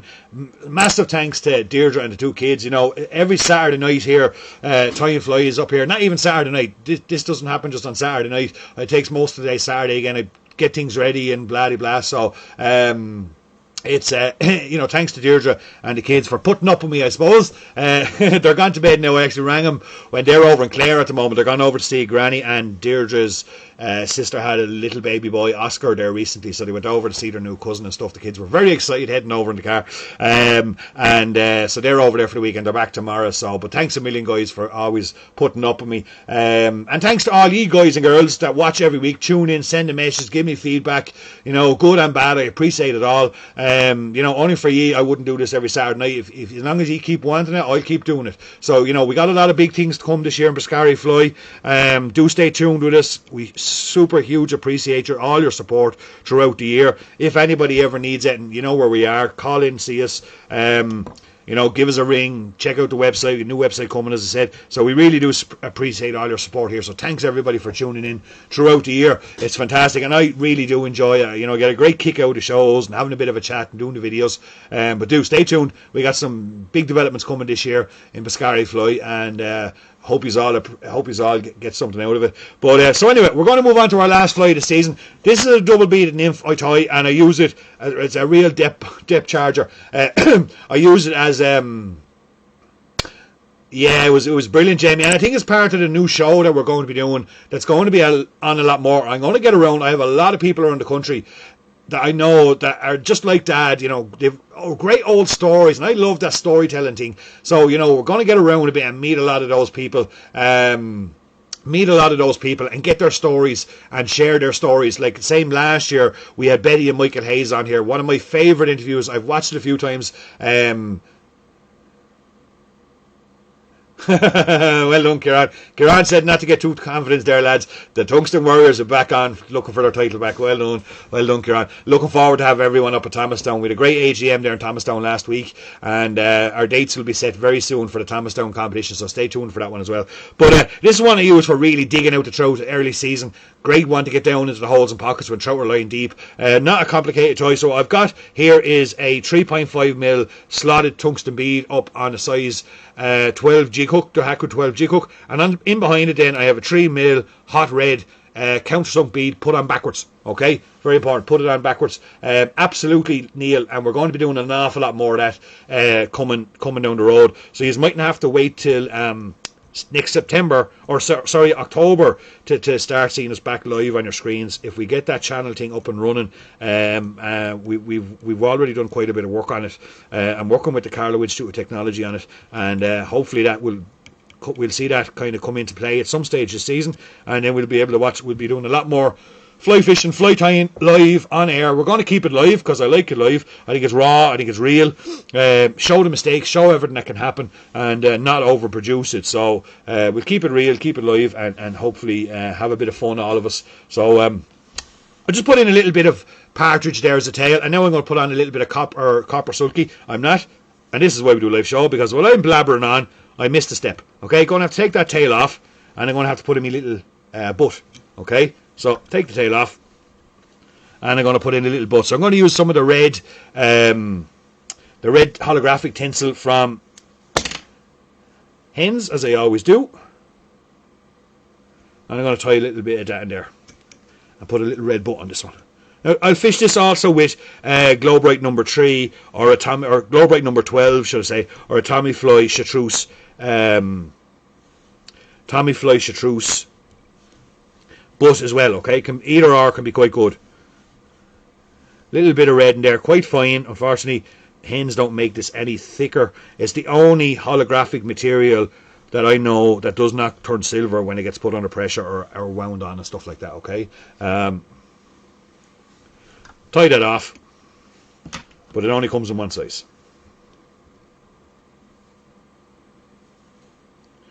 And say if you're in the area, folks, in on the 29th and the 30th of April, do call in and say hi to us in the Adair Springs Angling, or the Irish Spring Angling Fair in Adair Springs down in Muncoy, County Kilkenny. Going to be a fantastic show this year.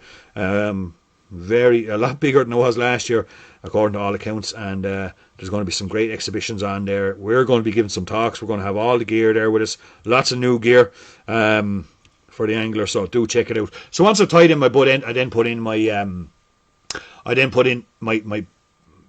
tail, and then I'm going to take my sulky, my copper sulky, and I'm going to tie that in there as well.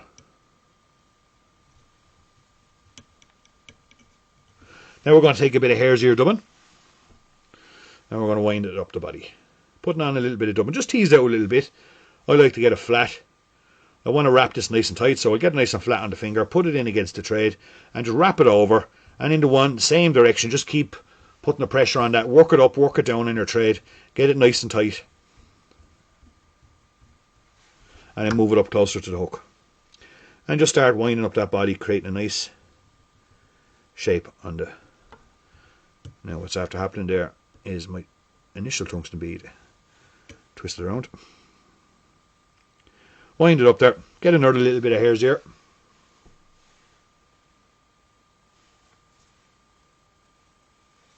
Thanks to everyone on YouTube as well, folks. If YouTubers are watching us tomorrow, we really do appreciate your feedback as well, and your support for the show, and what we try and do here in Pescari Fly.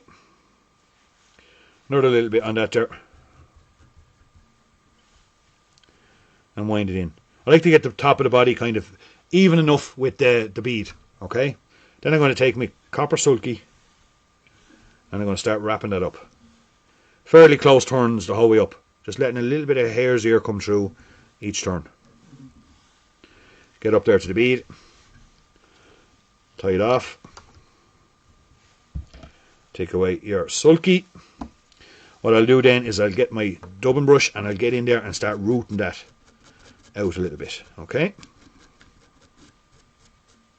When that gets wet, that copper ribbon will come through beautifully.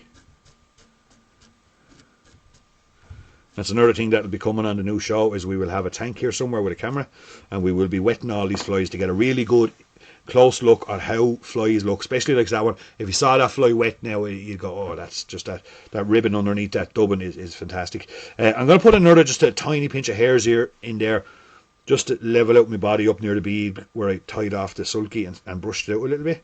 Small little bit now, not too much, just to, again, get that nice even. I'll whip finish that.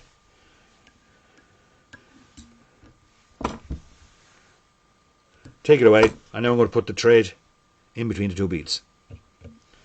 Okay, get it tied in there, cut it off. Now what I got is a little bit of mix here, a little bit of my mixed dubbing. There's a whole load of sparkle in that, a little bit of hare's ear as the base, and then I mix it up with an awful lot of kind of different sparkles. There's a ball of dubbins in that. It's just a particular dubbin that I mix myself all the time for my pheasant tails and hare's ears, for doing collars and stuff. I find it fantastic. No matter what way the light hits it, some colour is going to come through at different times. Okay, so what I'm going to do here is I'm going to do a little split. Lovely stuff, Gianluca. I might even have a can of beer tonight after the show. Myself. Just flatten out. Just use your needle to flatten out the Kevlar. It helps. Get a split on it.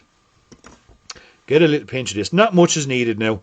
It's just a little bit, just to not disguise the bead completely, the secondary bead, but just to put kind of a little bit of a cloaking on it, okay? So, catch the thread in your left hand, between your finger and thumb, and spin with your right hand. Okay, and just let that spin around a little bit.